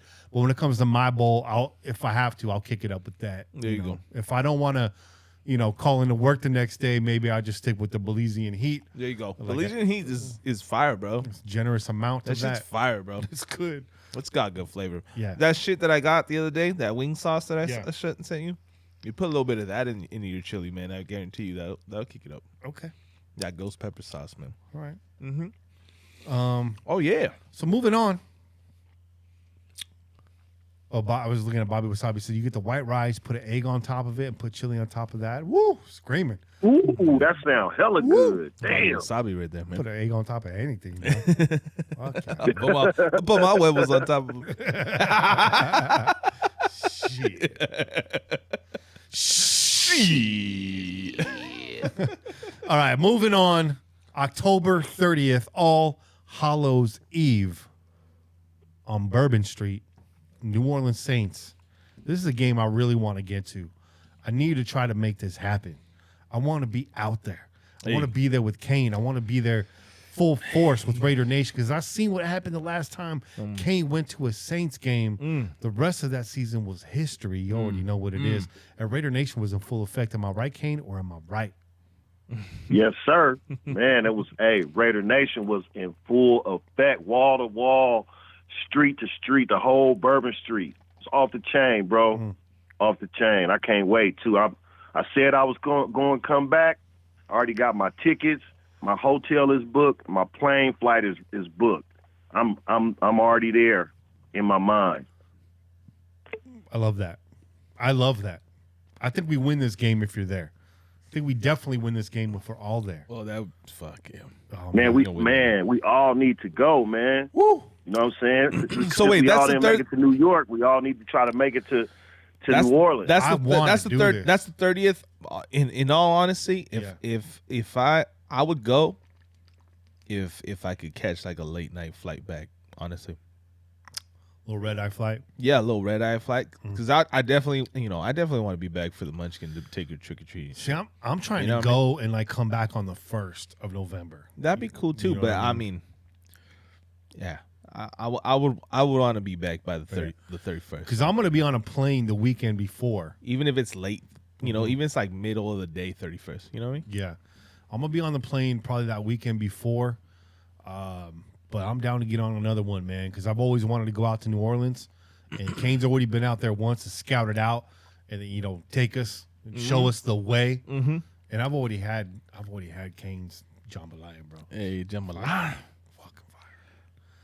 That shit Hot jambalaya. That shit was good. Hey, That shit's always good. But it's good. predictions, man. I feel like the Saints are on their way down too, right? They're in shambles, right? They're in shambles. Yeah, it ain't looking good over there, man. This is one of those games where I could see like maybe we drop it because it's a bit of a trap game. But I'm feeling good, man. I got the Raiders now on a 4-game win streak. I'm marking this one a W. Hey, Che, what do you think? man, I agree. We were talking about them. We already said, they got some problems going on over there. They don't have their coach anymore. They don't have their quarterback anymore. There's a whole lot of questionable shit going on. I mean, Alvin Kamara's still there, so he's a weapon, right? But, I mean, the receiver fell off, right? And it's been a lot of fucking changes going on with the Saints team. Changes. Changes. Hey, they're gonna lose this game, man. We got this. And especially like you said, if we're all there, it's got to be a dub. It's got to be a dub. They had a good draft, Yeah. but Yeah. they ain't the same team, man. I just you know what? If we all make it, man, I already know there's gonna be some heavy drinking involved. Let's make sure that we don't allow each other to go down no dark alley by ourselves. Okay. Hurricane. Just saying. Hey, any alley we walk down is automatically dark. Yeah. I was saying by ourselves, son. Okay. If I see Kane's kind of swerving, Kane, get your ass over here, man. Hey, don't let anybody else walk down a dark alley with us in it. That's all I'm saying. Oh shit. Kane, where you got Man, this trust and believe it's gonna be alley full. Everybody, just man, I got a video. We was just it was so packed. It was just unreal. The Raider fans, the love. It was just man. I can't even. I'm like speechless. That's how you know what I'm saying. So I know it's gonna be the same way this year. I know it's gonna be the same way. But anyway, I'll let Che finish his prediction. But I'm just saying. I'll finish, bro. I'll finish. It's on you. Oh, here's my prediction real quick. Oh, no. I'm going to be running around with my shirt off with Raider pasties. That's my prediction. I'm going to be wilding out, dog. Watch out for me, dog. Oh, shit. You're going to bring that fucking video series back, bro? Yeah. Yeah, Pillager's gone wild, dog. Pillager's gone Man, wild. you be up on the balcony throwing them beads down. Chicks be showing their titties. It's just crazy, man. Damn. It's crazy. Yeah. It's crazy. Kenny gonna be out there too, man. One of my ladies going to come with. Kenny gonna have all the beads. Yeah. What kind of beads? There going to be some beads in the hotel room, maybe. Oh, shit. Not for me. Yeah, my lady went with me last time, and I was up there with the bees because I didn't know what the bees was for, and I was up there, and then when she came up there, somebody tapped me on my shoulder. I turned around, she was like, "Come on, let's go." I was like, "Oh yeah, no, I didn't even know that's what this was for." You know what I'm saying? Like I didn't know what this was for, but shit, yeah, you throw them bees down there, some nice knockers might come out from under the shirt. Oh wait, that's Jameis Winston. Oh shit. No, but as far as my prediction goes, man, I think we're gonna win. Who was their quarterback? Jameis Winston. Who was their quarterback? Yeah, Jameis Winston. Jameis Winston. Taysom Hill. Oh, Jameis Winston. Yeah. Okay, so they don't have Sean Payton. No. So Dennis Allen is the head coach. Mm-hmm. So there's some change, some turnover. I think the offensive coordinator is still there, but they don't have a quarterback at this point. They don't have but they do have Alvin Kamara, and they do have a defense. Yeah. So, this could be a game where the Raiders could end up losing. Should we win? If we're where I say we are, we should win. But I'm gonna say we're gonna lose this game, man. Okay. I know I made it sound like I was gonna say we was gonna win, but no. Shit, I'm not going anymore. Then Kane. Fuck. I'm just kidding. Hey, I just feel like last time we was out there we won, but we're gonna lose. I just feel like in my mind, but we'll see. It's about the right time on the schedule to drop one. They do have a defense. Tyrann Mathieu also signed with them this year. Secondary looks pretty good. Kamara's still a weapon. Michael Thomas still over there. So I mean, they got talent on the roster. It's just it's always about which Jameis Winston shows up, right, week to week for them, because he's a guy that will lose you a game despite whatever talent's around him. Absolutely, he will figure that out. But he put together some gems last year as well, but then also shit the bed the next week. So it's on again, off again. I wish I was looking at their schedule to kind of see how this lines up, but really it's not that important. I respect the pick, Kane. I do feel like it can go that way, but I'm just thinking if I'm going to be there, better fucking win. Better fucking win. Yeah, absolutely. Yeah.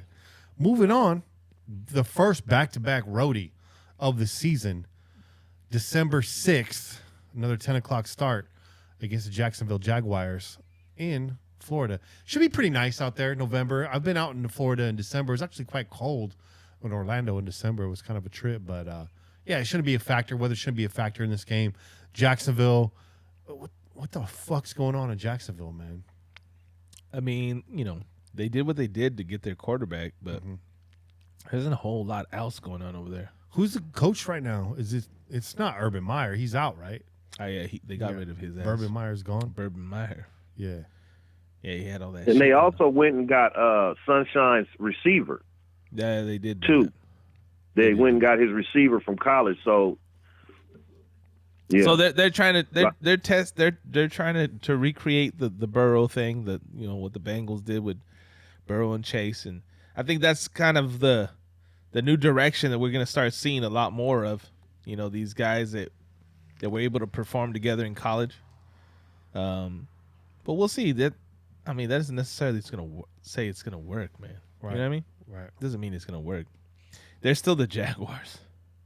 Man, Trent Baalke, Super Dave Osborne's their GM. I didn't know that's where he was. I didn't know that either. Yeah, that's crazy. He's a shit show. Trevor Lawrence, I don't know if it's going to be enough. They're currently ranked 31 on the power rankings, way too early power rankings, but they're only one notch above the Texans. What do you think, Kane? We're going to win this game? We're going to bounce back against the Saints, take one from the Jags, head back home? We should motorboat the Jags. Mm-hmm. We should motorboat the Jags. But they also one other thing I want to add is last year they running back Etienne got hurt. Mm-hmm. So now they have Etienne, they got Sunshine, and they got the receiver from all three from Clemson. All three played together. Mm-hmm. Yeah. I just want to make that a point. But still, I don't care who they got. They could have God. We should whoop their ass. They're one of the worst teams in football. Mm. And here we are again. Yeah. If you don't beat the Texans, if you don't beat the teams like that, and the Jaguars, don't expect to make the playoffs at the end of the year. Yeah. Or you're going to end up going on another run like you did last year because you lost to three teams you should have won. Right. So let's not get caught in that. Let's not get caught in that. and let's stay focused and go out and beat the Jaguars. So I'm going to say it's a win.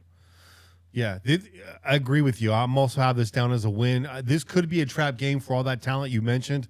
What's their offensive line looking like over there in Jacksonville? It's Swiss cheese, no? I don't even know. I don't know, man. I don't even know. There was very few Jaguar games that were aired last season. Yeah. And all I could see the times that I did watch them was that, their quarterback was getting his ass handed to him. Mm-hmm. They were pretty frustrated, and things weren't working out very well. Oh, and that's going to continue in week 9, dog. And fucking their receiver, their other receiver that was their number one the season before, Shark, he fucking fell off. Yeah. And I think they even traded his ass away, or he left this offseason. So, yeah, man, it's they're still a project. They're still trying to put things together. They're still trying to make things gel, right? And it's one thing you load up the team with former teammates of the quarterback. That's great. He's gonna feel familiar and feel confident. But this is the NFL. This ain't college. Yeah, you know what I mean. Yeah. And he didn't win every fucking national championship anyway, so it doesn't really matter. It doesn't really matter if you bring. It's about like what you can put together, the chemistry you build, and whether or not that chemistry you had previously translates to the NFL. Right? We've seen it work. Doesn't mean it's gonna work for everybody. Yeah, true that. And I do see, with Trevor Lawrence maybe getting his feet underneath him week 9, it's later in the season, he's got some momentum. But if you guys have been keeping score at home, Kenny's got this as the 5th win in a row. Woo. And the Raiders are going to fucking bring Trevor Lawrence back down to earth. Woo. And I'm talking about sacks in Woo. the ass, bro. Yeah. So that's a win for you too, huh, Che? Yeah. It's a dub, man. Yeah. Lock That's that a sweep. That's a sweep. That's a sweep right there. All right. November 13th, week 10, 1 o'clock start at home against the Indianapolis Colts. I'm going to tell you right now, I'm marking this down as a loss. We've had 3 cupcakes in a row. The Colts come in. They're contenders. They're a team. They're players. And I think they bring us back down to earth a little bit. This is one of those games that's going to give us something a little bit to chew on. Yeah. As the sun starts to set a little bit earlier in the season. And games start making a difference, right? So I have this down as a 0 just because, man, we can't win them all. And I could see us dropping this one at home to the Colts. I don't know, just a weird one. Colts defense looked pretty good. Yeah, I have this down as an L. Kane, what do you think? I got it down as an L. Yeah. We knocked them out the playoffs last year. Again, another team with a bitter taste in their mouth. And not to mention we done beat them 3 out of the last 4 times we played them. You got the only thing. Let's hope Ngakoue calls the team to the middle of the face on the Raiders and see how the Raiders respond to that. Yeah, but I got this as a loss. It's that point of the season where you had 2 cupcakes and you was on the road. And again, I said we lose to New Orleans, so. We'll 2 out of the last 3 we'll lose. Yeah. We're definitely going to lose this one. We might be a little bit banged.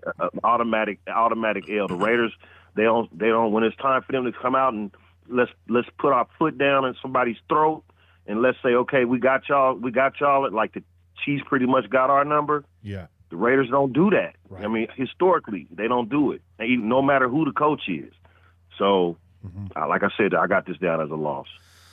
Yeah, I feel like we could be a little banged up, right? It's around the time of the season Jacobs starts to kind of, get a little dinged up. Maybe he's like a late week scratch for this one, and maybe Waller's a little banged up too or something. I don't know. I just feel like we sort of limp into this game, coming off some good wins against some lower level teams, and the Colts, the first formidable team we've seen in weeks since before the bye.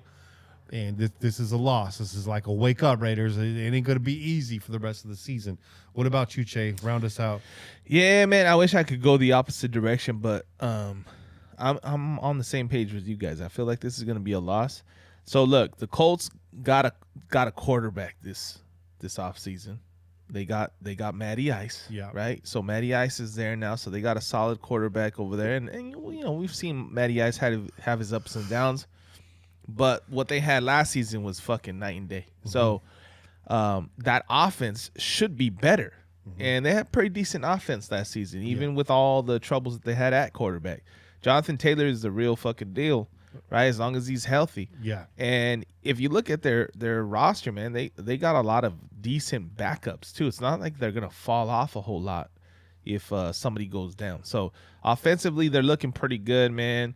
And like you mentioned, their defense is solid, man. They got Kwity Paye, they got DeForest Buckner, and they got Yannick over there. Darius Leonard, who he was Defensive Rookie of the Year, wasn't he? So they got a lot of top talent out there. They got a right? good offensive line, man. He's gonna be protected well. And and so it's gonna be a tough fought game. I hope that the Raiders are show up for it, right?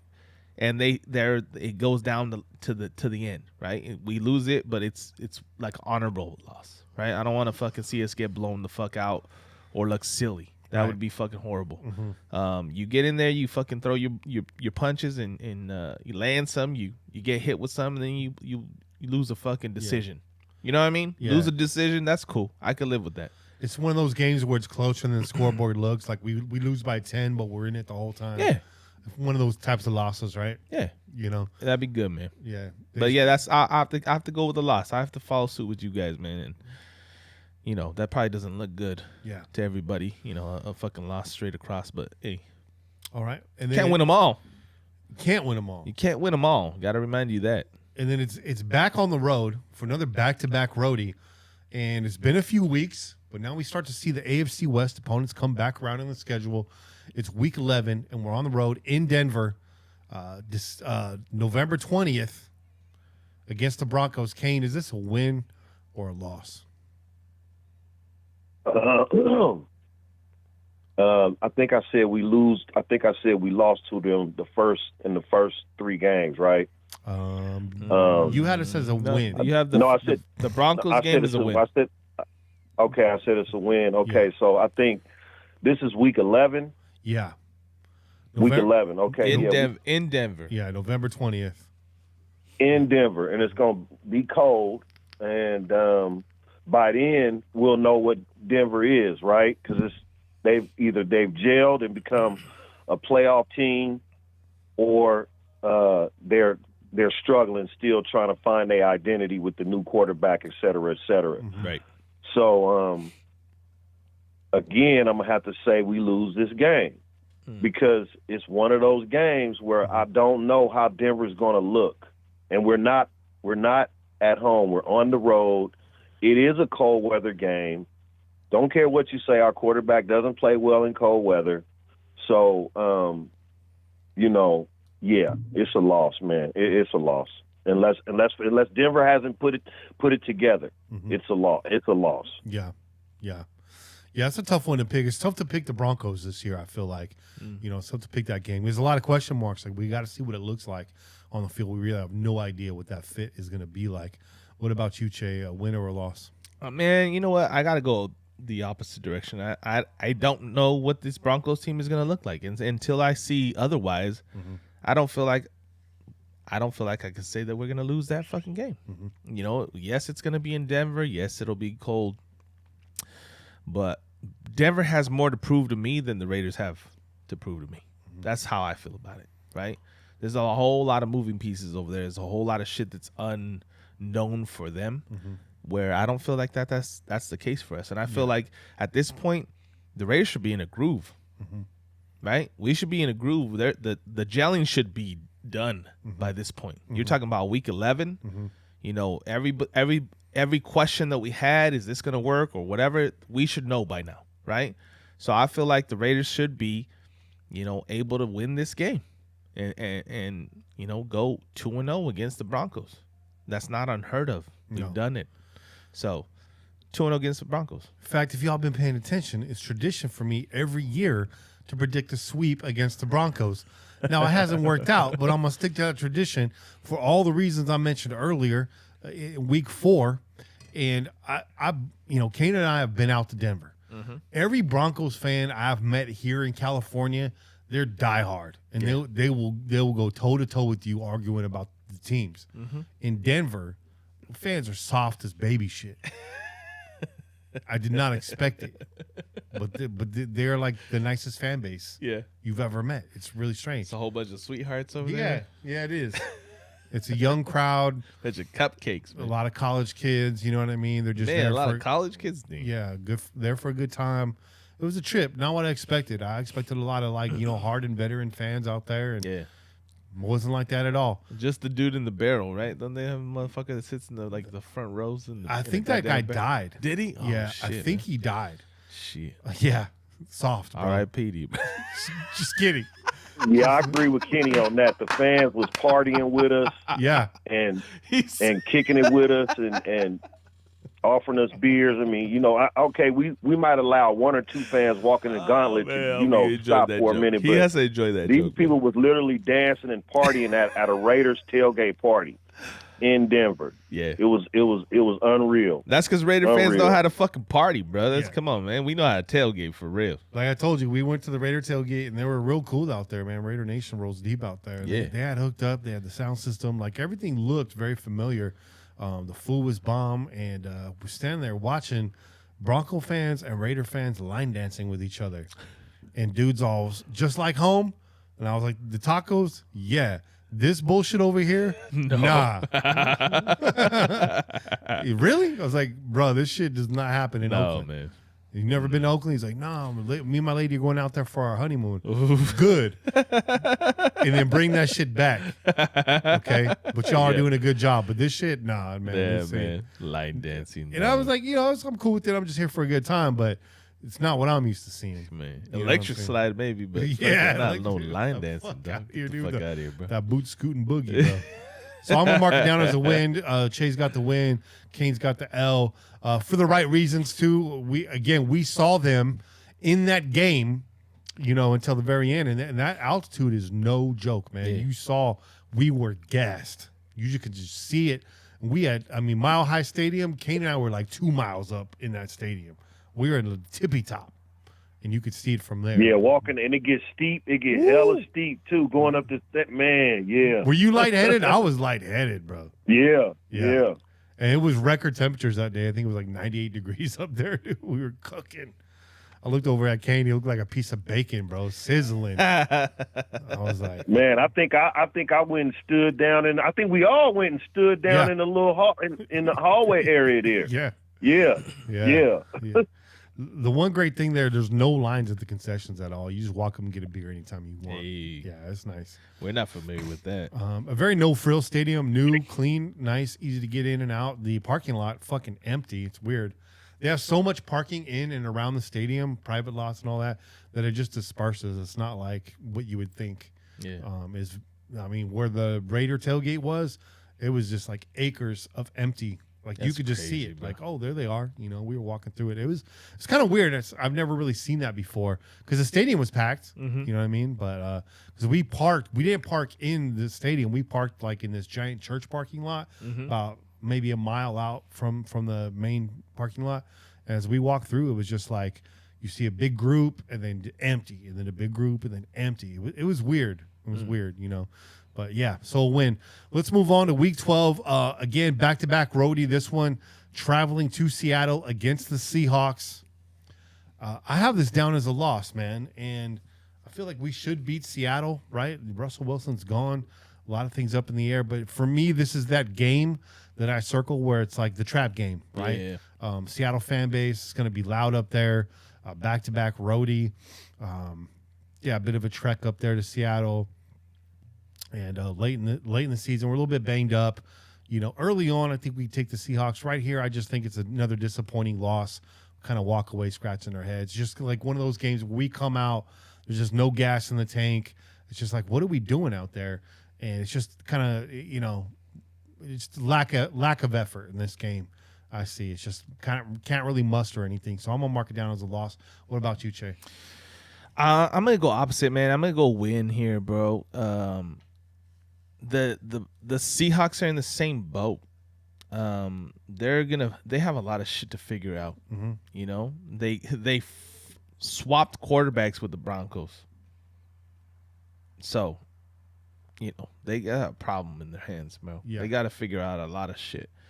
And they still got DK Metcalf over there. They got some solid running backs over there, and they still got their head coach. And, their defense is always able to put something together and put a decent product on the field. So they're going to compete. They're going to be there. It's not a fucking, a walk.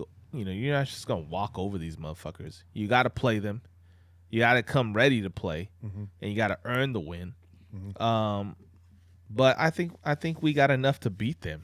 I don't think they have enough to fucking just take that game from us. So I'm gonna go win, man. That's weird doing that. I kind of felt like 2 back-to-back roadies too. Yeah, you got to kind of say one of those ones is in the air. Yeah, and you're right. The Broncos one, the Seahawks one is probably the one to feel like I don't know about this, but yeah.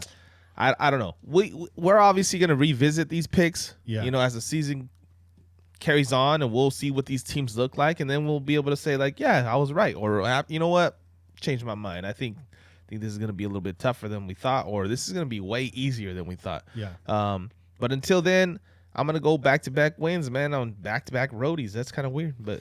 Yeah, you heard it here first. To be honest, I don't feel good about my last 2 picks. In fact, I think I have them flip-flopped.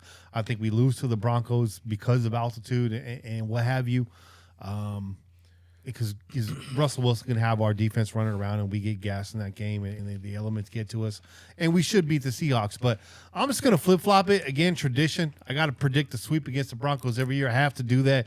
My pride won't let me not do that. That's like the one time my pride gets in the way. I fucking hate the Broncos. But yeah, so the Seahawks to me is the head scratcher loss. Kane, break the tie. Is it a win or is it a loss? I'm gonna say it's another one of them games where the Raider fans gonna show up heavy. I think Seattle is in pretty much of a lightweight rebuild, and they just maybe not saying it out publicly, but to you basically did switch quarterbacks with Denver. And it wasn't like you switched to the best quarterback of the 2.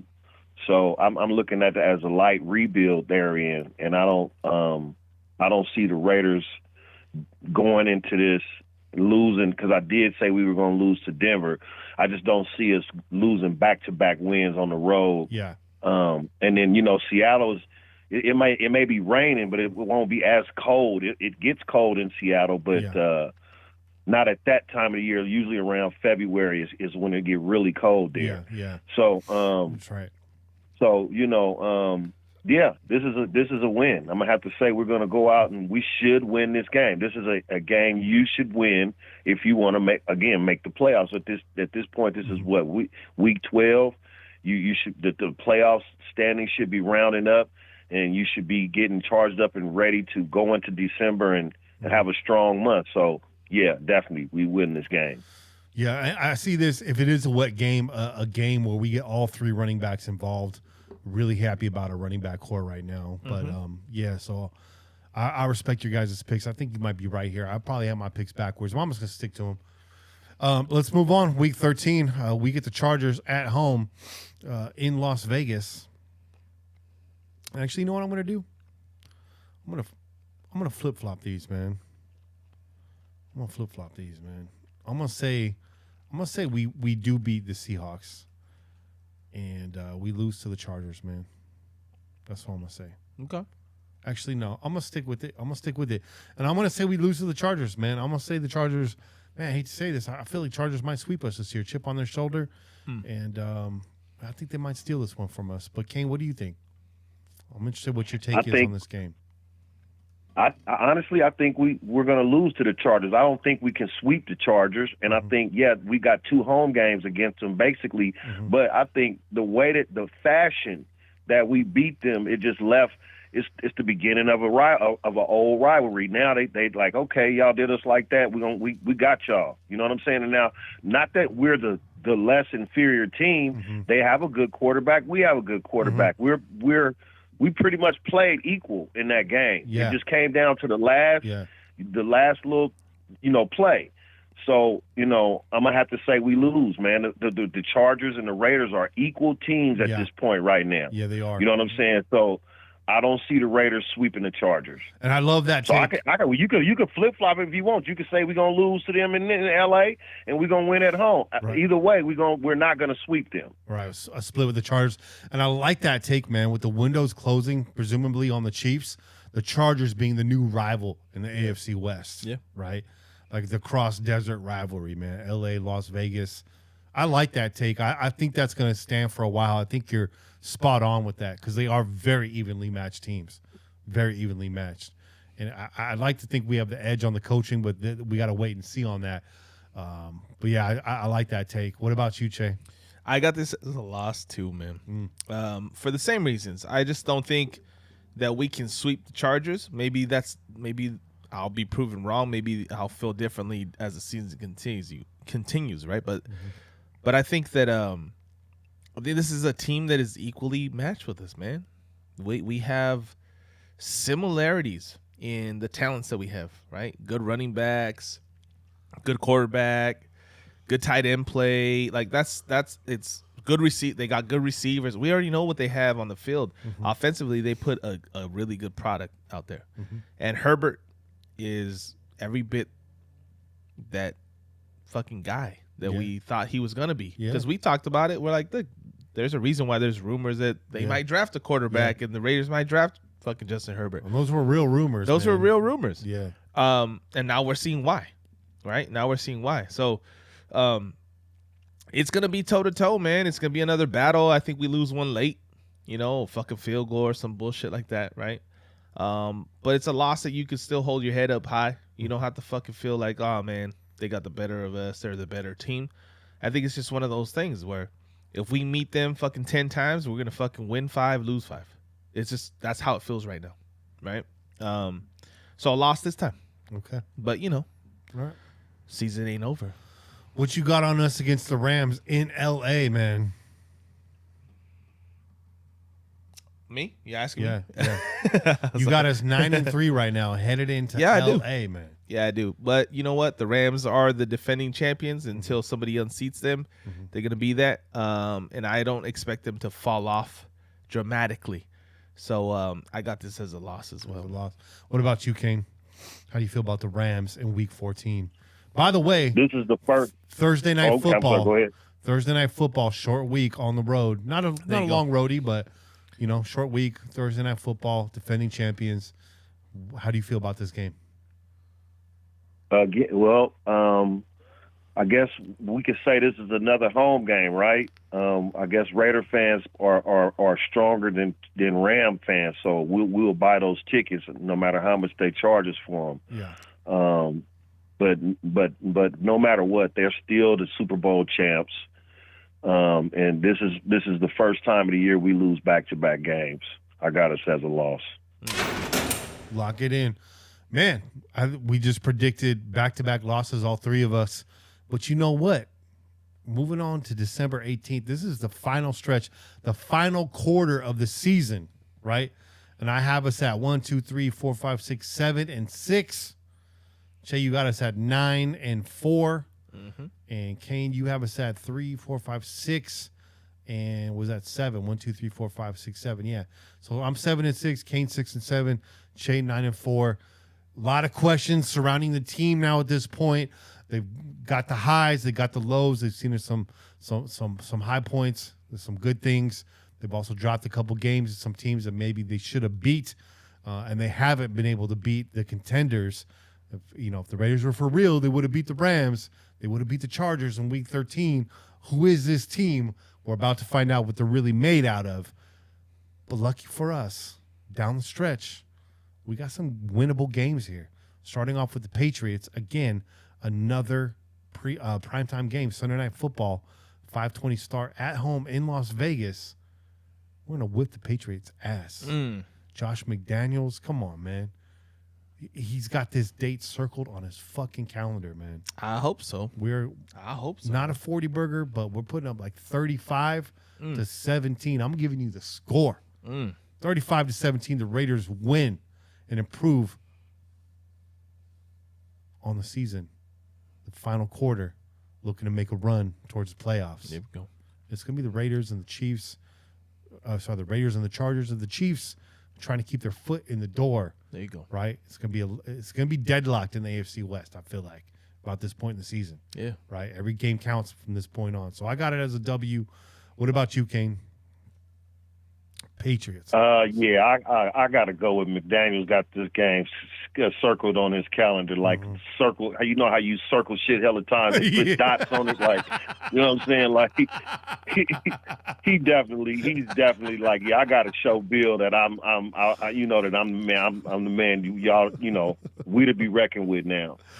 But I'm gonna say, the Patriots going to be fighting to get into the playoffs, because the Patriots, they made the playoffs last year, right? Didn't they? Or didn't they come one game shy of making the playoffs? But they almost made the playoffs with Mac Jones. Yeah, so, you're right. You're right. They were close. Let me verify that. Yeah, I think they were right there, man. Yeah, they entered 10-7. Yeah, they were the 6th seed. Yeah, 6th seed. Mm-hmm. Okay, so without Josh McDaniels, they take a hit. So that's a big loss. Mm-hmm. You lose a 6-time Super Bowl winning offensive coordinator, your team is going to take a hit. Mm-hmm. So, and then he has it circled about 50 times with about 25 dots inside that circle. So, yeah, we're going to win this game. That's a hell without of a doubt. He's circling it right now, too. He's been circling it for like the last 35 minutes. He's listening right now. Oh, goddamn right, I'm circling that game over and over and over again. Mm-hmm. Che, what's up? You know, I like what you guys are saying, man.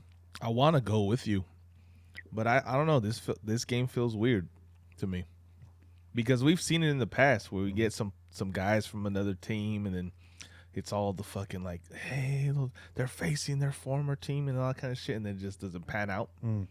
I think this is one of those games. The Patriots are actually a lot better than we expected them to be. They are. We thought Mac Jones, man, Mac Jones. We thought they were gonna fall off a cliff, and they were right there in the mix, man. Bill still has them working, so I don't know, man. You guys are making the point that, you know, McDaniels was their offensive coordinator and all that good stuff, but, you know, their head coach knows all the stuff that he does. Yeah, he does. You know what I mean? So he does. That's a good point. And we already know Bill is, you know, a defensive mastermind. He's going to have that same fucking game circled too, because he lost 2 of his guys, right? He lost McDaniels and then he lost you know, so he's got that game circled too. He's probably looking to do the same thing that they're trying to do, right? Whoop each other's ass. They're going to be playing Battleship, bro. Exactly. Yeah. So I'm going to put that down as a loss, man. I'm going to put that down as a loss. That feels weird to say that. But I'm looking at this home stretch too, and I kind of feel like we're gonna lose one of these games. Hey Che, stand up really quick. Yeah, stand up.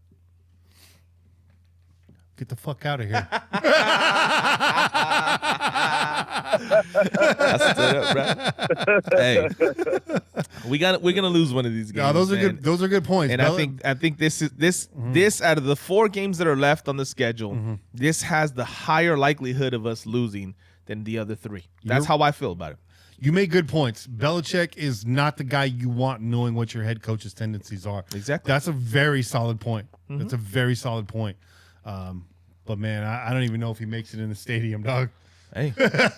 But yeah, no, that's a solid point. We'll revisit this. Like I said, that's very convincing. We also pillaged their staff for assistance. We didn't just get the 2 people. We took the whole, like, McDaniels got a bunch of his assistants. Like, we pillaged. We're basically the Patriots West, bro. Yeah. Like, there's no way we lose that game. No way we lose that game. I hope you guys are right. I don't care. Belichick had to reboot his staff, and he lost important key people that came along with McDaniels. If we lose, then it's Belichick was a mastermind on defense. He got nobody to videotape our practices.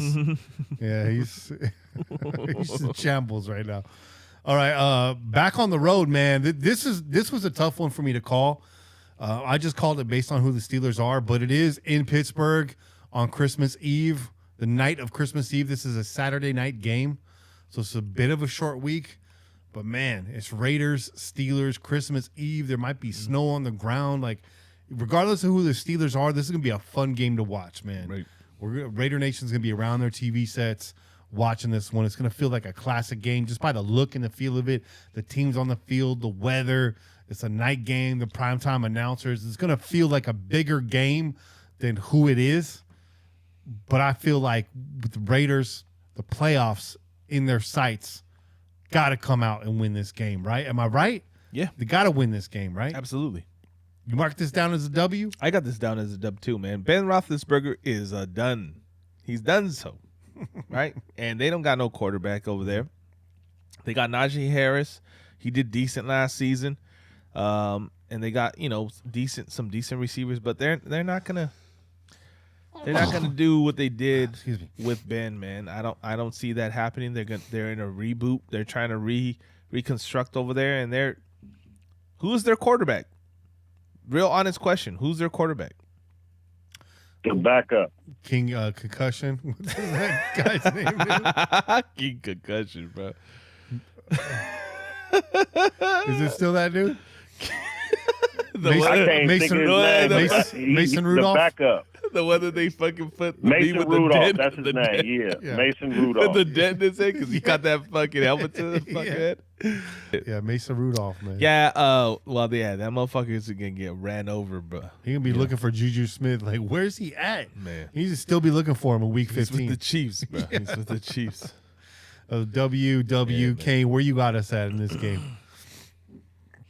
This is another game I think we win.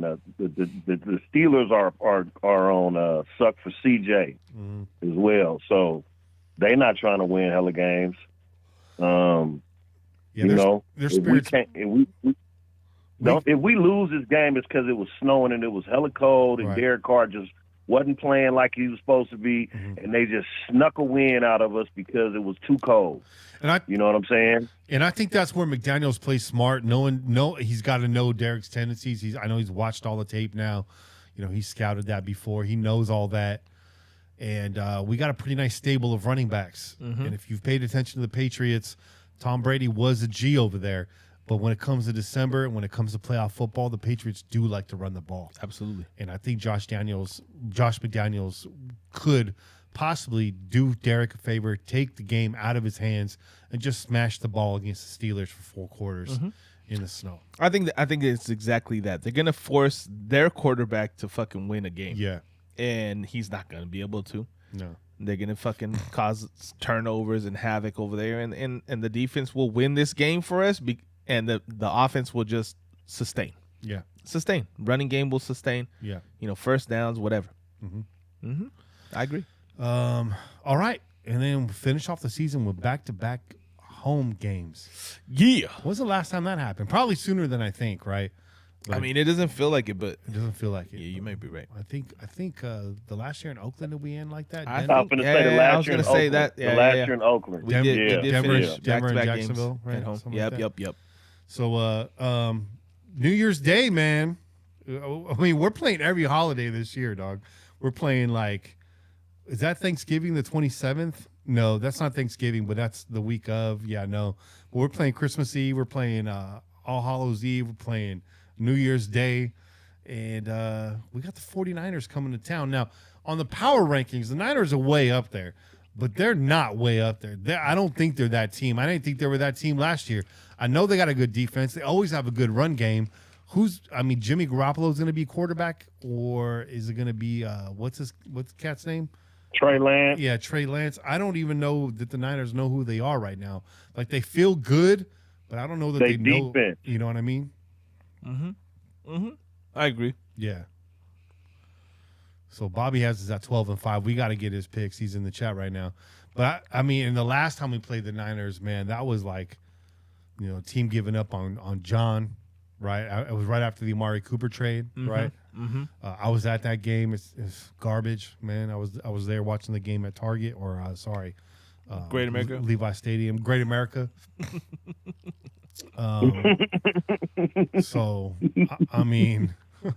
Kane, what do you think? The Niners coming to Vegas, Jimmy Garoppolo, there's a stripper scandal. What happens in this game? Man, this game is circled on all the fans' calendars. Yeah, it is. Every fan in Raider Nation got this game circled. It's the highest price ticket of the year, $777 average on that ticket. And so, and that's just telling you they trying to keep Niner fans out the seat. Mm-hmm. You know what I mean? But yeah, we still gotta. So I got us at what right now? What do I have us at right now, Kenny? 1, 2, 3, 4, 5, 6, 7, 8. 1, 2, 3, 4, 5, 6, 7, 8 and 7 right now. Yeah. Okay, that's right where I. Okay, Yeah. I have us. Okay, yes, I'm not gonna give away my picks, but yeah. Yeah. I have this as a win. Okay. Simply because it's a rivalry, even though it's not the Bay rivalry, it's still a fan. It's still a fan rivalry, Right. and it probably will always be. Yeah. Even when the Raiders was in LA, it was a rivalry then. It'll still be a rivalry. Yeah, you're right. You're right. So, yeah. So, yeah, I think the Raiders at home with the fans juiced and pumped, waiting, then circled this game from the day the schedule came out. No way we lose this game. Now, does that take away anything from the Niners? No, they're a good team. Mm-hmm. Jimmy Garoppolo is a fuck up. He will lose you a game. Mm-hmm. You know what I'm saying? But if they game plan goes, they like to run the ball. You know what I'm saying? They like to and play good defense. And if we let that happen, then they can win. Mm-hmm. But at this point in the season, we should be jailed. We should be running the ball. We should be primed and ready to go to the playoffs, and we should win this game for the fans, if nothing else.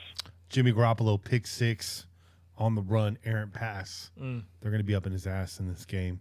What about you, Che? Win or a loss? Man, this is a fucking W. Come on now. Yeah. Now, listen, you guys made some great points, but I'm going to throw another one out there. Another one. Deebo Samuels is in question. He's been in question all off season. Yeah. Okay? He don't want to be there. No. They don't want to pay him. And he was their entire fucking offense last season. They need to pay him. They don't have an offense without Deebo Samuels. Let me just say that real quick, because he was a running back and fucking receiver for them. Okay? They can run the ball, but Deebo Samuels was a big part of that. So you're looking at an offense that might not have their number one fucking offensive player on their team, right? Definitely their number one receiver, right there in the mix with their running backs.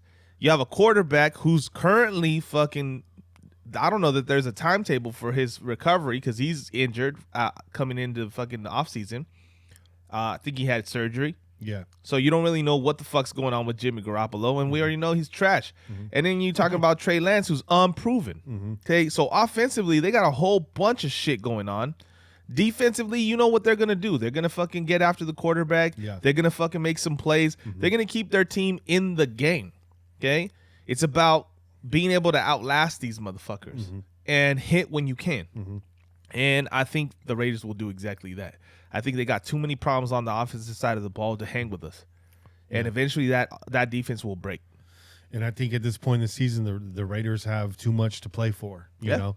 And you make a good point about Deebo. I wanted him to be a Raider. It's just that at that time, the pick didn't match what we really needed on this team, and we had we were obviously drafting a lot higher, I believe, that year.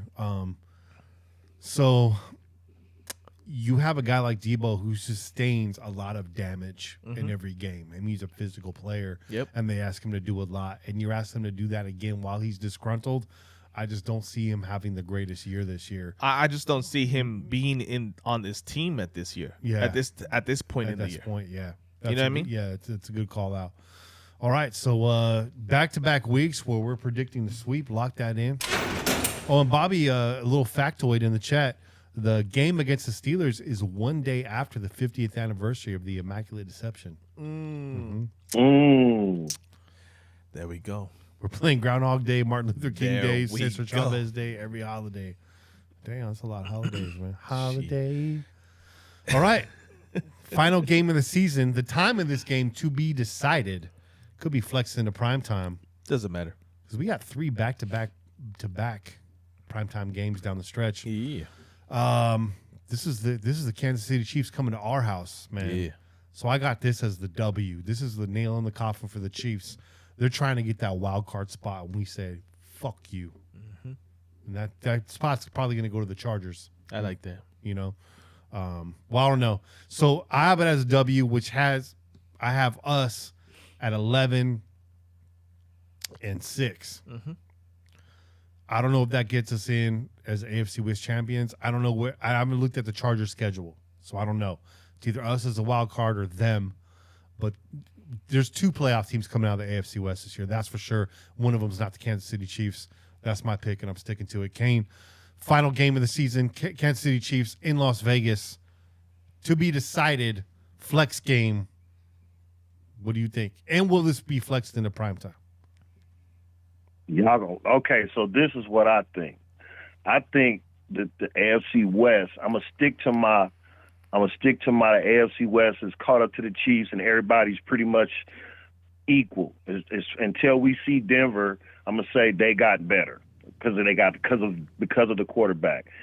So this game is gonna have playoff implications, but it's not only gonna have playoff implications. The winner of this game wins the division. And goes in as the number 4 seed. And I got this as a win for the Raiders. And we go 10-7, and we win a tough division with 10 wins, and we make the playoffs as a 4th seed. I can see that because this division can and will beat up on each other this year. 10 wins could be that division winner record. It very well could be. Doesn't sound like a lot in today's day and age, but, yeah, with the talent in this division, that could get it done. That's a good point. And by the way, I'm predicting a season sweep of the Chiefs because we should have done it last year. Hey. This is the year it happens. So Kane with 4 wins down the stretch. Kenny with 4 wins down the stretch. Will Che make it 3 wins down the stretch on his prediction chart? You goddamn right. You goddamn right. Come on, man. Yes, we're going to win this fucking game. Okay? We're at home. And I think by this point, like you're saying, this is about solidifying our place, maybe locking up the division, right? And I think we're gonna see that the Chiefs have struggled. They've had some troubles. Yeah, man, they gotta get one. There's no way I'm gonna say the Chiefs are gonna beat us 2 times this season. Fuck that. Like you said, we should have swept their asses last season. Yeah. Okay, so we're definitely gonna get a split. I had us losing the first one. There's no way I'm gonna give us a loss on this one. Yeah. We go into the playoffs. Yeah. And let's do some damage. Fuck yeah, dude.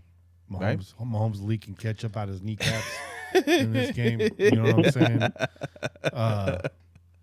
I like this spread that we have here. This might be our best chart, well-rounded chart ever. Hey. I feel like everyone made a really great case for their picks. I was convinced with everyone's picks. You heard me. I wanted to change picks multiple times. Kane's got us at 10-7. I have us at 11-6. Chase got us at 12-5. I don't think we're winning more than 12 games. I don't think we're winning less than 10 games. One of us has to be right. There you go. So I like this, and we haven't even heard from Bobby yet, who has us going 17-0.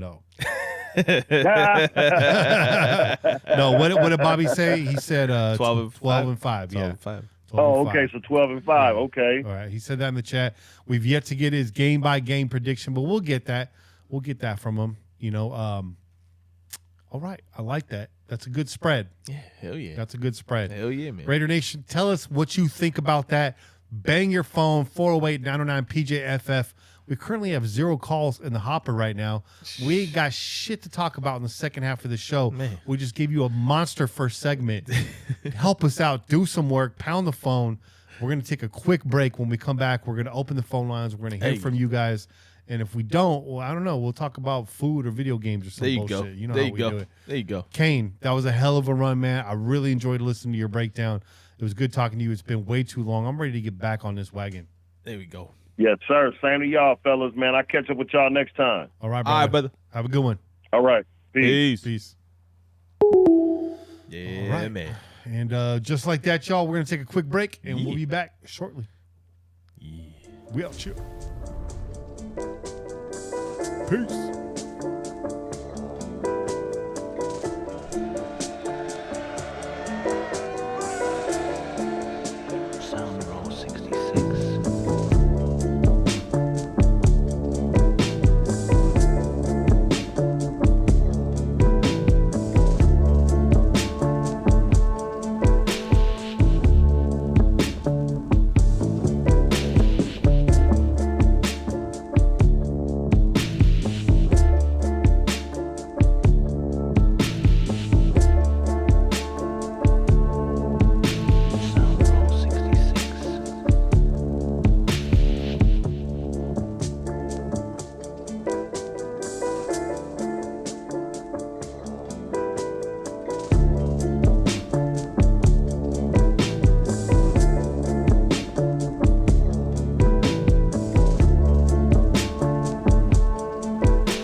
Test. This thing on.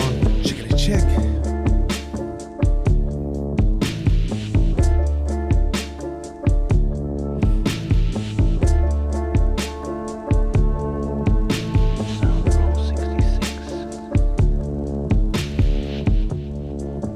And we're back.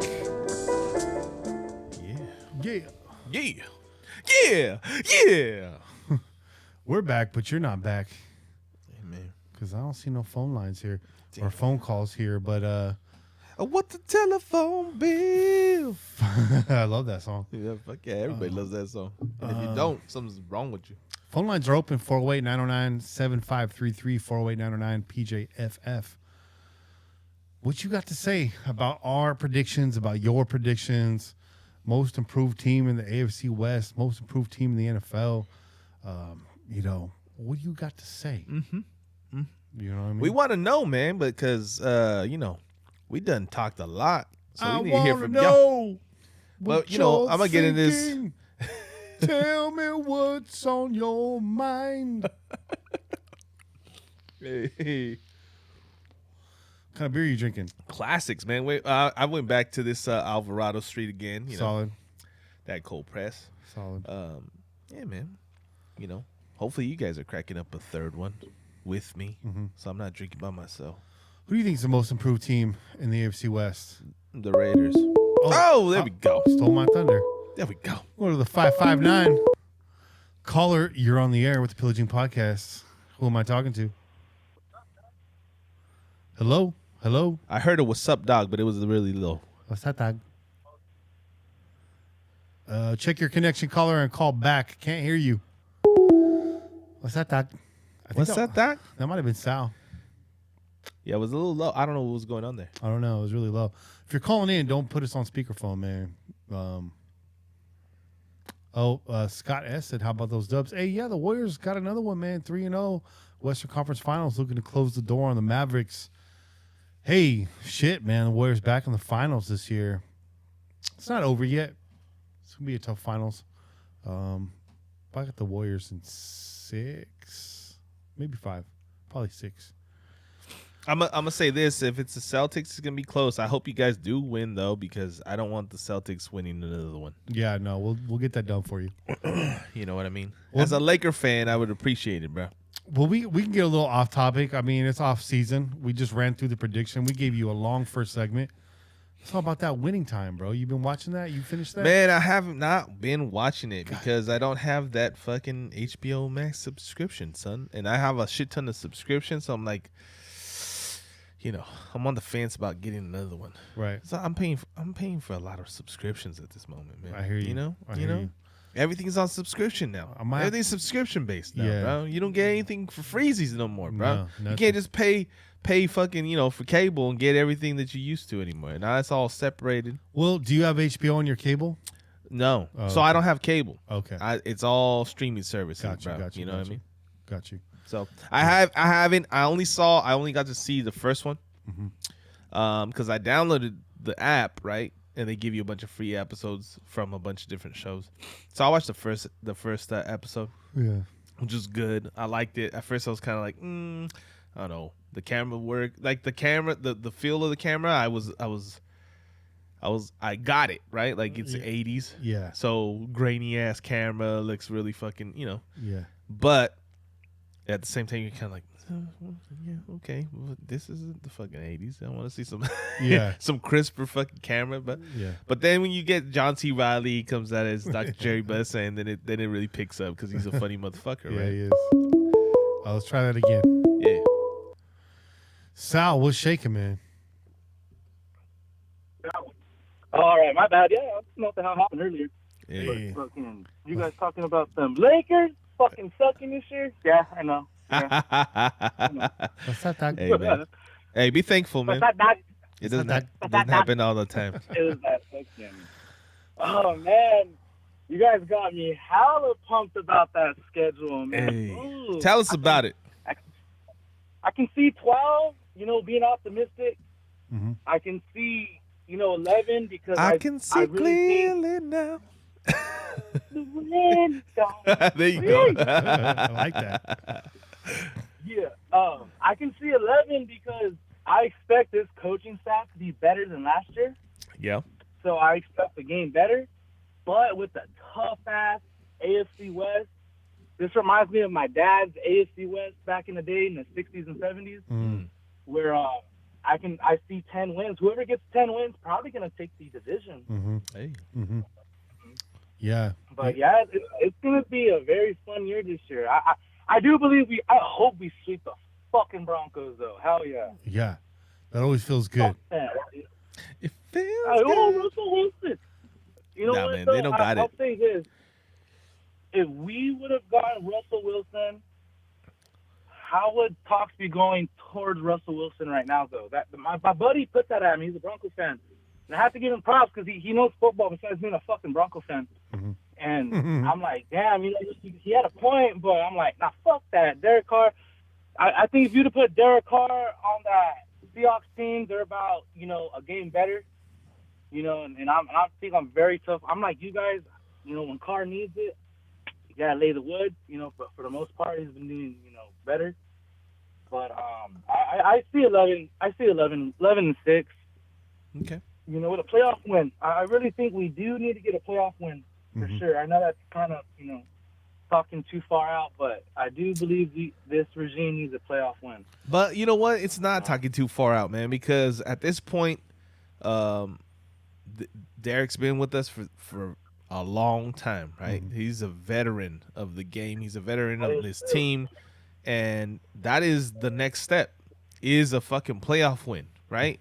And I would even go further and say, like, going into the playoffs. Yeah. Right? Well, you got a staff with a lot of playoff experience. Exactly. You got a Derek Carr who got, jilted at the altar his first time there.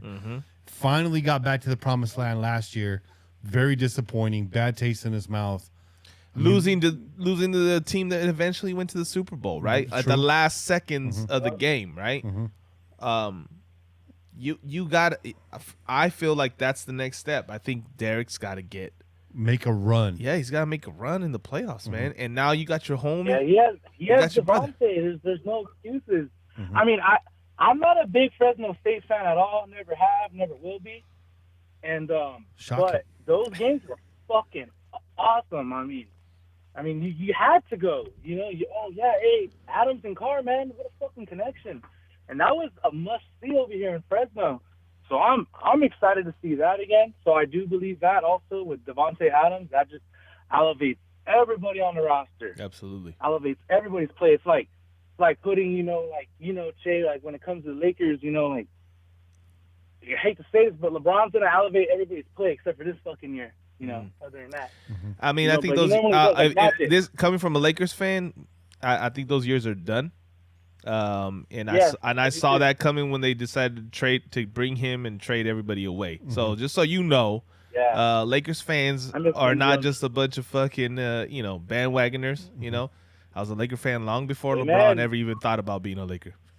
And I didn't like the play in the first place. Chris Mim and Smush Parker fucking years. The Chucky Atkins, fucking bitch ass Kwame Brown. How about try Sadell 3 fucking Vlade Divac years, man. Anthony Peeler years, all right? Okay, so Cedric Ceballos years, man. Eddie Jones years.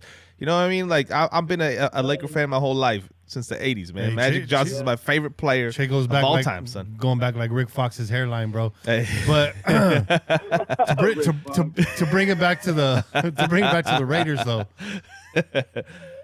what I want to know, what I want to see, is will Josh McDaniels let Derek Carr get back to those no huddle Fresno State offensive runs?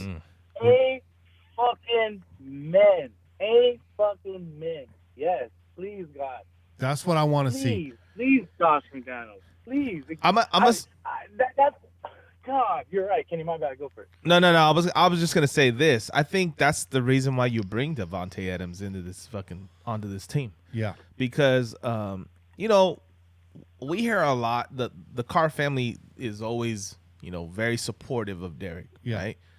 But I think we've gotten the most honest response from this trade, and that is that these motherfuckers have an unspoken language, and they've had it for years, right? And they practiced in the offseason for a long time while they were still in Oakland. They were practicing. Obviously, they've been out of Oakland for a couple of years now. So during those years, they didn't have that relationship. That kind of stopped. But that's 2 years versus every other year before that, and right? And they're neighbors now. So the chemistry should be immediate. I don't see any reason why Derek and Devontae should not be on the same page. And I don't see any reason why that shit that they did at Fresno won't translate to this game. Yeah. Because they have an understanding for each other. They don't have to say anything. Yeah. They can give each other a fucking look and know what the audible is without even calling it. You know what I mean? I can't wait for that. That's what I want to awesome. see. Like seeing those Tim Brown, Jerry Ricers, we used to see Gannon looking at them. All right, boom. You know, that infamous Steelers game, fucking lob it, throw it up there, you know. Yeah. I'm excited for that. I am. You know what I'm really excited for? Patrick Graham, our defensive coordinator. I mean, I've never seen a top 5 or 10 Raider defense. You know, for some odd reason, we love Cincinnati Bengals penalties defensive coordinators. But I am penalties. I am so pumped up. You know, like my brother-in-law is a Colts fan. He's pumped up about Gus Bradley. And I said, look, man, you'll be a top 15 with your talent, maybe, you know, 13 or so. I go, but God, that you're gonna get sick and tired of make or break defense. I am pumped up with Patrick Graham and just adjusting to like how you guys talked about McDaniels attacking the weakness of teams like the Texans and the Jaguars, you know, and kicking their ass. I'm pumped up because he played good he coached good versus the Chiefs and everybody else. What a fucked up offense. I mean, my buddy is a Cowboys fan and my other buddy is an Eagles fan, so I catch a lot of NFC, sadly, a lot of games. And the Giants, the last 2-3 years, had a solid defense behind a horrible offense. So I'm excited for that, especially if our offense gets clicking like we're expecting it to be. And like Woodson said, you score 24 points, defense should win a fucking game. There you go. And I like this defense, man. I made that prediction. I think Divine Diablo has a breakout year. I agree. Trayvon Merrick, I think, can thrive in this system. Absolutely. I'd love to see a more disciplined Abram. We saw that trending last year. I'd like to see him stay on the field. I like where this defense is. I think our biggest weak spot is that right corner position. I'm not real big on Rock Yassin. Like to see him maybe, you know, revitalize his career, but I think that's our biggest weak point. Maybe somebody else can step in there. I don't know if it's a Meek. I don't know if it's. I mean, we just traded for Rock, so I feel like they went after him for the purposes of solidifying or getting the best that they could out of him. You know what I mean? So I honestly think that's there. He's gonna be there regardless, right? They're not gonna trade away Yannick to get Rock and then shelve him. I don't see that. Right. They're gonna have him out there on the field. Yeah. But it's all about the other corners, man. So, you know, we have Hobbs coming back off of a great season as a slot corner, right? And Mullins has to come back from injury, man. We need to see what he looks like, right? I think it's gonna be there. I kind of feel. I'm kind of feeling good. I'm kind of feeling confident. Maybe that's you know, maybe I'm being a homer. Maybe I'm being a homer, but I feel like I feel like it's there. The talent is there. The ability is there. The experience for Mullins, especially, right, is there. And we've seen him. He's stood out many a games. Yeah. As a number 1 cornerback. You know what I mean? He's solid. So if he comes into this season healthy, shows up and shows us what he's shown us in the past, I think this secondary is going to be formidable, man. For sure. It's got a little bit of depth. Again, the corners are a little thin, but I like the depth overall on this team. Again, I love the stable of running backs we got, bringing in Zamir White, bringing in Britton Brown, Kenyon Drake's healthy. So I like that. I think that really hurt us in the past 2 seasons. Yeah. As Jacobs goes down, we get a little bit more one-dimensional. Yeah. Don't forget about Zeus, man. And Zeus, yep. And Zeus with that fucking Zeus. mug in that picture of the rookies. I don't know if you saw that shit. Yep. The only motherfucker in that picture not smiling. I like it, Zeus. I like it, son. Yeah, stay not smiling. Hey, he's gonna be a wrecking ball. I mean, I'm pumped up. I mean, I wouldn't draft a Raider running back in fantasy at all. No. Just like not drafting a Patriot running back in fantasy. Unless you want to lose, man. Be running back by committee. Don't be a homer in fantasy, man. You're going to lose. Yeah, don't be a homer. I was last year. I got Jacobs and Drake thinking, oh, yeah, Drake will tear it up if Jacobs was hurt. Nah, don't be a homer. But all right, y'all, I'll let you go. Hey, brother. Fuck. And I do believe everything goes, like, I like Vinny Bonsignor. I like listening to him. Yeah, he's good. And he talks about it. If the ball goes, it's luck has to do with it. And the ball can just roll our way. I can see 12 games easily, 11. But I do believe 10 will get it done. And that's already begun with the schedule the NFL gave us this year. The sun is shining on us. Like, we haven't had. Yeah, that's a good schedule.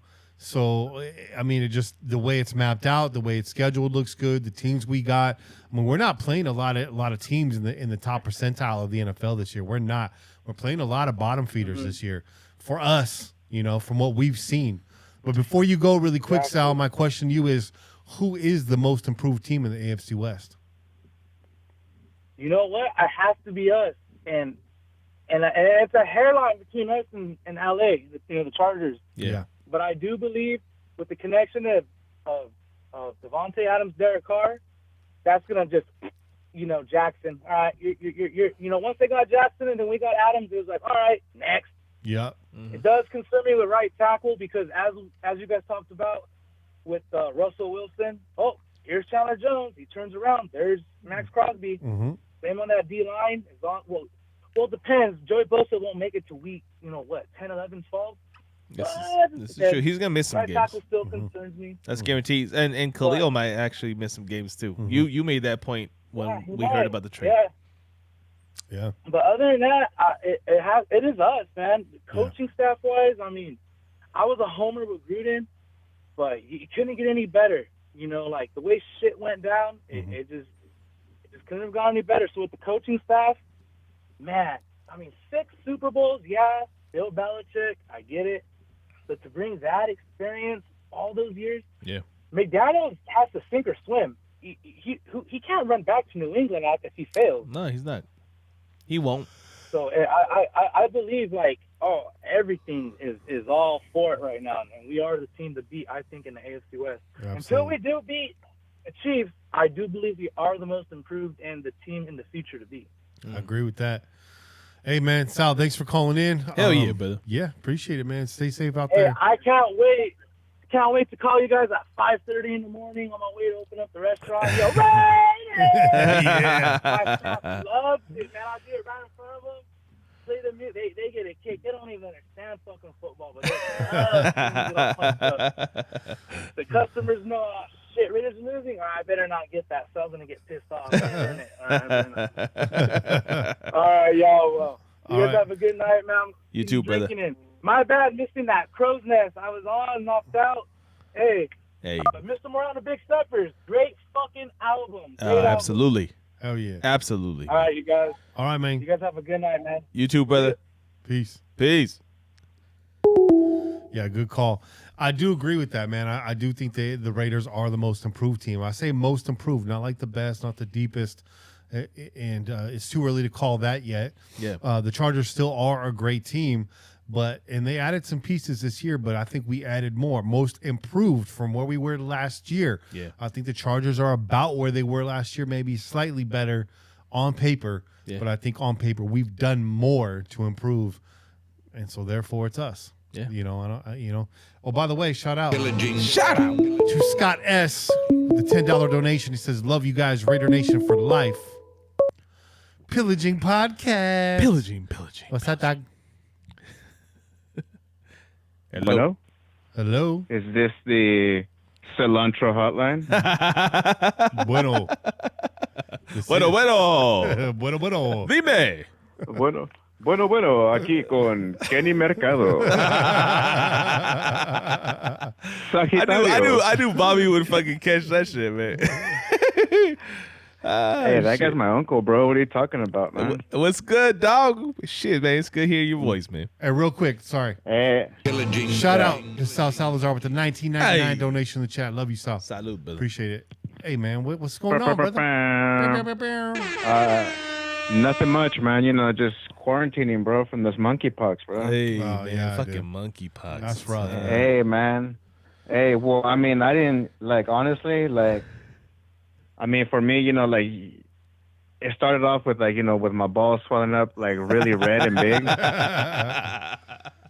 And man, you know, did the hair fall off your ass, man? No, it was the same, but, you know, like, but that's usually Thursday, you know? It was Sunday, and it was still the same, bro, and, you know, like, I knew something was up, bro. Like it was still the same, but I could, you know, but I can smell, so it was all right. So I knew it wasn't COVID, you know? Yeah. I told Bobby back in 2009 when Michael Jackson died, he said, I'm going to buy that monkey. And I said, Bobby, don't do that, man. Don't buy Bubbles, man. Bubbles Wasabi. And here we are, man. Bubbles Wasabi, man. That fucking monkey living in your house got you locked up, bro. But, hey. You know, he's in a better place now, though. Bubbles in a better place now, I got to say. You know. Yeah, put him That's to right, rest. dude. You know what? Now he's reunited with his own glove, you know, so it's cool. Shit. Oh shit. Hey, without like going too in depth, you want to give us your game by game picks real fast? Yeah, for sure. Bang Why it out not? real quick. I mean, Let's do it. I'll do it quickness, man, just like y'all did, bro. All right. Let's see. We're playing. What was it? The LA Clippers, right? The first game. Yeah, LA Clippers. Yeah. That's what it always says. It says LAC, LA Clippers. Yeah, the So, LA you know, we're Clippers, taking that right there, right from the gate. Why? Because it's a better home game.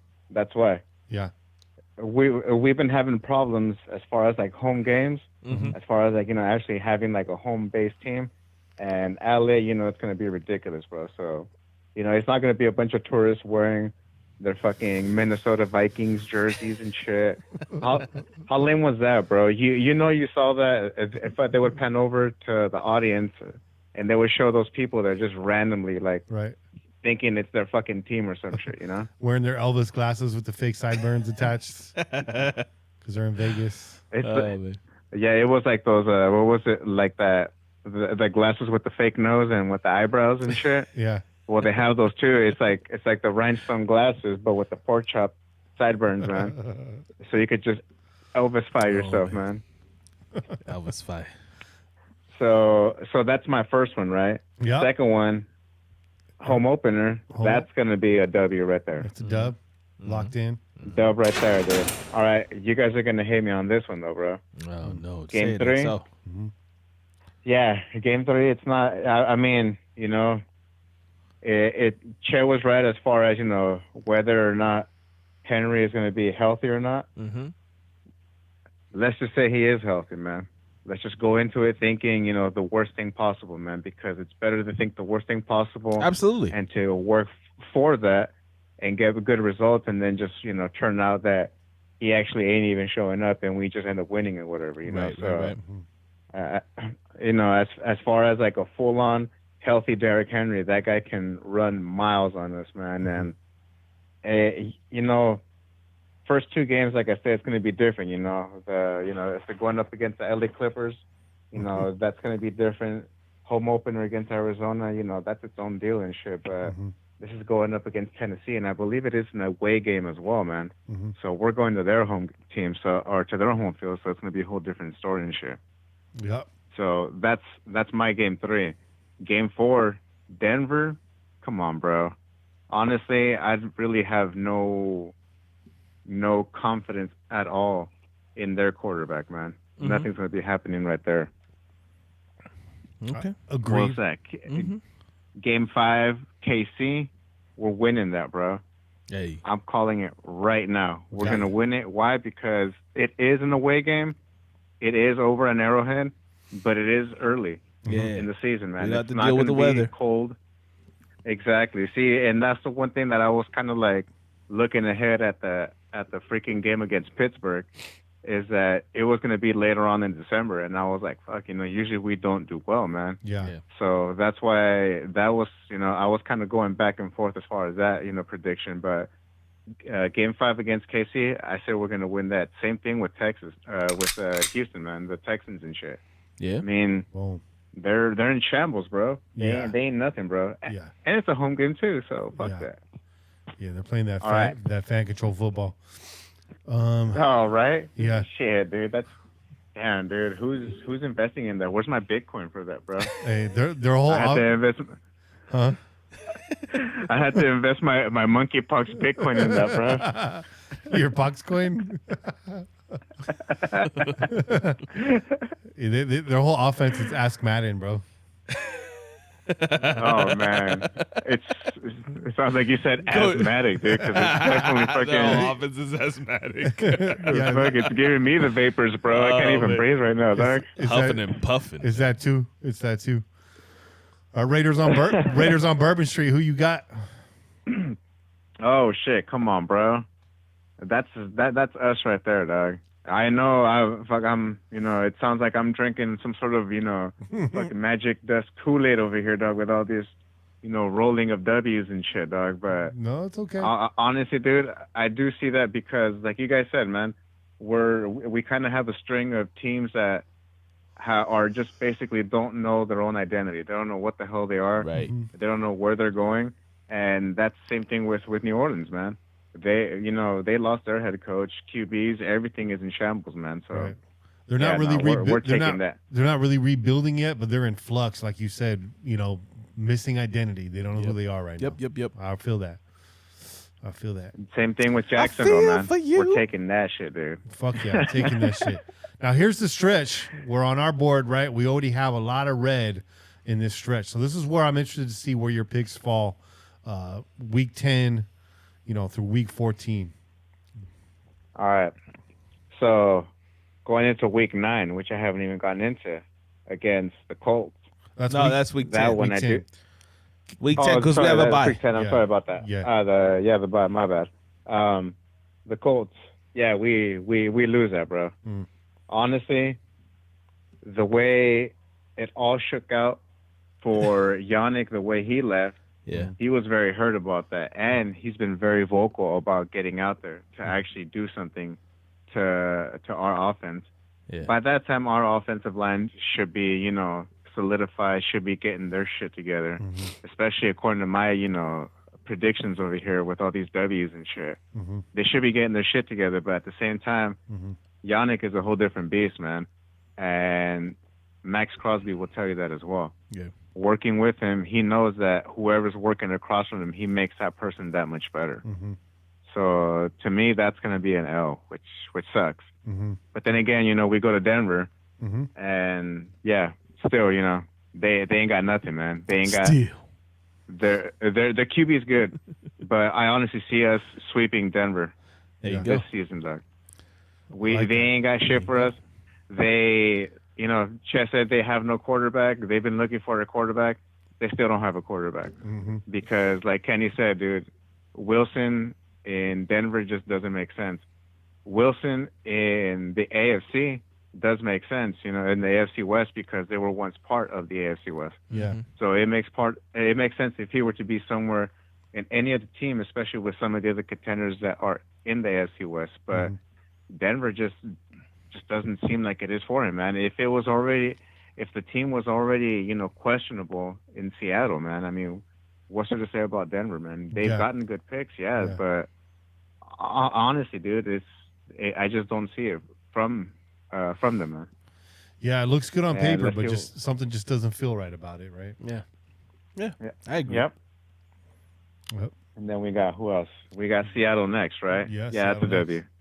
That's a dub. Yeah. Come on, dude. Freaking Locke is going to be the QB most likely, or who knows who the hell the QB is going to be. Mm-hmm. I mean, they should have something solidified as well, that deep into the season already, week 12 and whatnot. But Yeah. we're still going to take that right there. All right, next game, this is right here where it starts getting kind of wild because this last stretch gets pretty tough, man. And in this one, it's going to be an L. We're going to lose it, and it sucks because it's going to be a home game, man. Mm-hmm. You know, we expect better from ourselves, being that we have, according to my predictions, that good of a record, but it's just that hard, man. It's that hard in our division, and especially if we pull that first win from that first meet that we encounter in week 1, they're going to be that much more hungry for their fucking W. So I say we're going to lose it. Okay.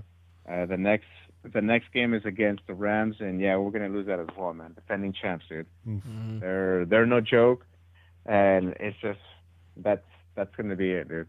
It's going to be tough, and until we see what happens with them, because it doesn't look like much change with them, we're gonna be looking at an L most likely, man. Okay. And what Kane was talking about, circling and dotting and X's and O's and all that shit for this game against New England, yeah, this one was a tough one, man, because it's tough for the student to encounter its master, man. Mm-hmm. And that's what's going to happen against that New England game, man. Mm-hmm. It's going to get pretty crazy, man. But at the same time, the student at some point has to overcome the master. And that's what's been going on, man. A lot of these former coaches have gone on to, either, coach somewhere else, to be head coaches, or just be in that position to actually make better choices for their franchise or whatever, man. And not a lot of them have been successful, but I honestly feel like McDaniels has been there long enough to actually understand what it takes to actually, lead a team, and especially with him trying to show, that he's not, a product of New England, that he's his own man. I see a W right there happening, bro. Yeah, the student snatches the pebble from the master's hand. Oh yes, dude. Love that. I love that movie. Hey, real quick, I just want to give a shout out to our moderator, man, Raider Nug, for shutting down Tinder XYZ. Stop jerking and find a girl. We appreciate you, dog, man. Shut those messages down, dog. It's the wrong audience, man. It's the wrong audience, man. I don't understand why Nug has to be shutting down my side message. I'm just trying to get as many thumbs up. Smash that like button if you've ever looked at internet documentaries, we'll call them. Documentaries, bro. Home documentaries. Instructional videos. Hey, man, it's documentaries about human relationships, bro. Hey, it's biology class, man. Tentacles. It's about.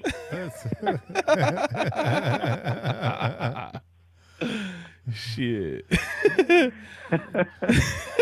So this was a good call out right here. 50th anniversary Christmas Eve game. Yeah, man. Prime time against the Pittsburgh Steelers. Let us know, Bob. Come on, man. Finish You this know shit how out. it is, bro. You know what's gonna shake out right here, bro. Terry Bradshaw is gonna be crying, bro. And that's what's gonna happen, bro. Because it was a deception. There's no such thing as fucking Steeler Nation. That bullshit doesn't exist, all right? No. That bullshit does not exist, and it was not immaculate. Nothing. It was a deception, bro. All right. That's it. Terry Bradshaw's going to fall off the wagon. There'll be snow on the field. There's going to be snow in the broadcast booth. It's going to get ugly. It's going to get real ugly. Hey, there you go. That's where Terry Bradshaw's money went, bro. When people are asking, hey, I won Terry's money. Where is it? He's going to be like... It went up his nose, dog. He's like, I don't know what happened, bro. He just, just woo, and then he'll just fall back. So we're going to win that, bro. We're going to win that. 50 years later, we're going to show everybody that if you ever fly into freaking Pittsburgh and shit, you're going to see them apologizing and saying that it was a deception, man. It was no reception. Fuck that. Fuck that. So, yeah, we're going to win that. Lock that in. Next game. Lock it. Yeah, next game's going to be fucking nasty, bro. Bro. Just because of, obviously, it's a rivalry. No matter where we are, no matter where anybody, as long as those names exist, as long as those teams exist, there'll always be that rivalry, man. And damn, dude, I would love to be there, dude, but I would not love to be there because someone's going to jail, dog. Yeah. Yeah. That's a fact. That's all I got to say. Yeah, Man, someone's going to jail, and fuck that. If we roll deep, man, we'll be all right, man. I'm just saying. I'm just saying. There's another rivalry at that game. There's going to be a lot of Southerners. There's going to be a lot of Northerners at that game. It's true. Could get ugly, bro. This is true. Yeah, LA fan, Bay Area fan. Mm-hmm. And not just the games, too, bro. It's just everywhere, man, because, not everybody's going to be able to get into the game. So, everyone's going to be lurking around, dog. It's shit, you're just better off staying at home, bro, in your chanclas, bro, watching that shit, man. Stay out of the buffet, man, because... She chancludo, man. She chancludo. Hey, man. It's going to be hot, bro. You know how it is. It's going to be hot, man. You can't be wearing your but it'll still be hot in the streets. You can't wear your house shoes to the fucking game, dog. It's too hot, man. It's too hot for house shoes. That's right. Man. All right. So this is going to be the last one, dude. And by this time, obviously, I said we're going 12-5, so we're already 12-4, man. Mm-hmm. And honestly, it's tough to be able to, in my opinion, it's going to be really tough to be able to sweep KC this year, man. Any year until we find a fucking answer for Kelsey, bro. Mm-hmm. Until we find a real solid you hear that, answer. Divine? Diablo? Consistent. That's the thing, is that we have to have a consistent answer, bro. Not just an answer for this one game. Mm-hmm. We have to have a consistent answer. Until then, dude, that guy's going to run amok on us, bro. Mm-hmm. Hey. And it sucks because we've had another fucking tight end do that shit before. Fuck that guy. Mm-hmm. We lost fucking Super Bowl because of that motherfucker. Mm-hmm. But that's another story. Mm-hmm. Yeah, dude. But it doesn't look good, man. And especially being a home game, you figured it's the last game of the season. The drama, it's all going to be down to the wire. It's going to be, what it's going to be, man. It's going to be wild. But at the same time, I don't know, man. I just don't see us being able to sweep them, bro. I see fucking Darlene being able to pull off some sort of magic that... Darlene Connor, bro. Shout out.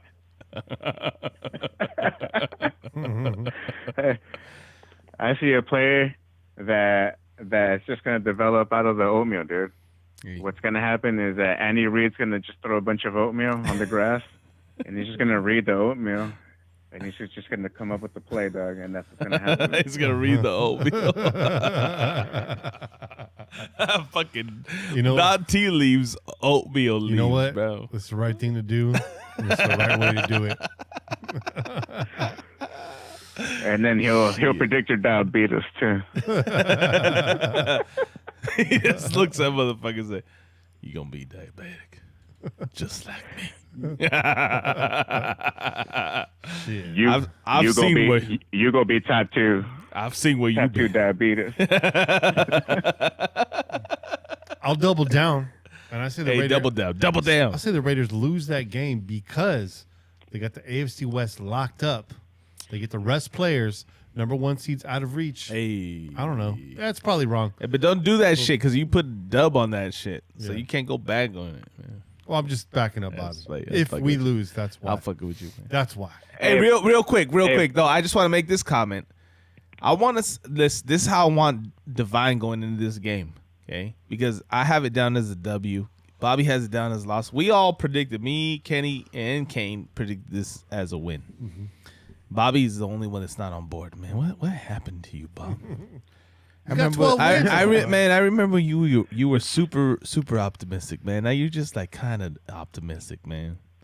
It's the monkeypox, bro. But no, the real though, it's messing with my sciatica, bro.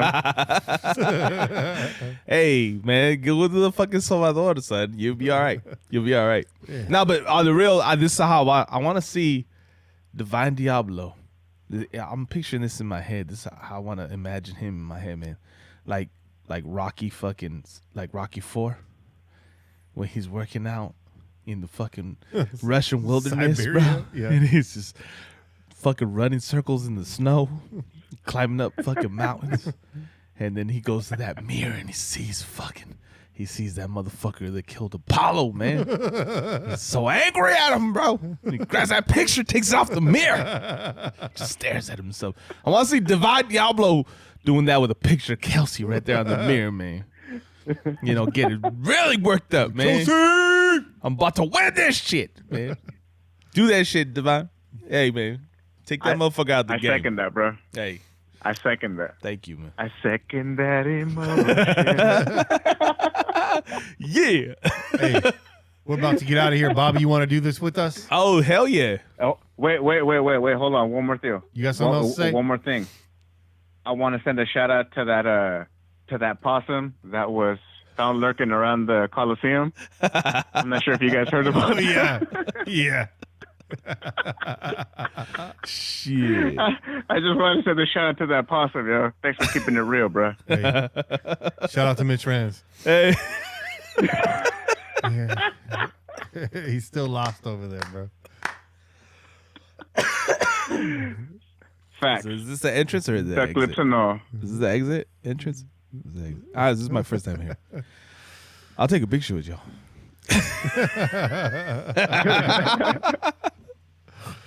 Who are you again?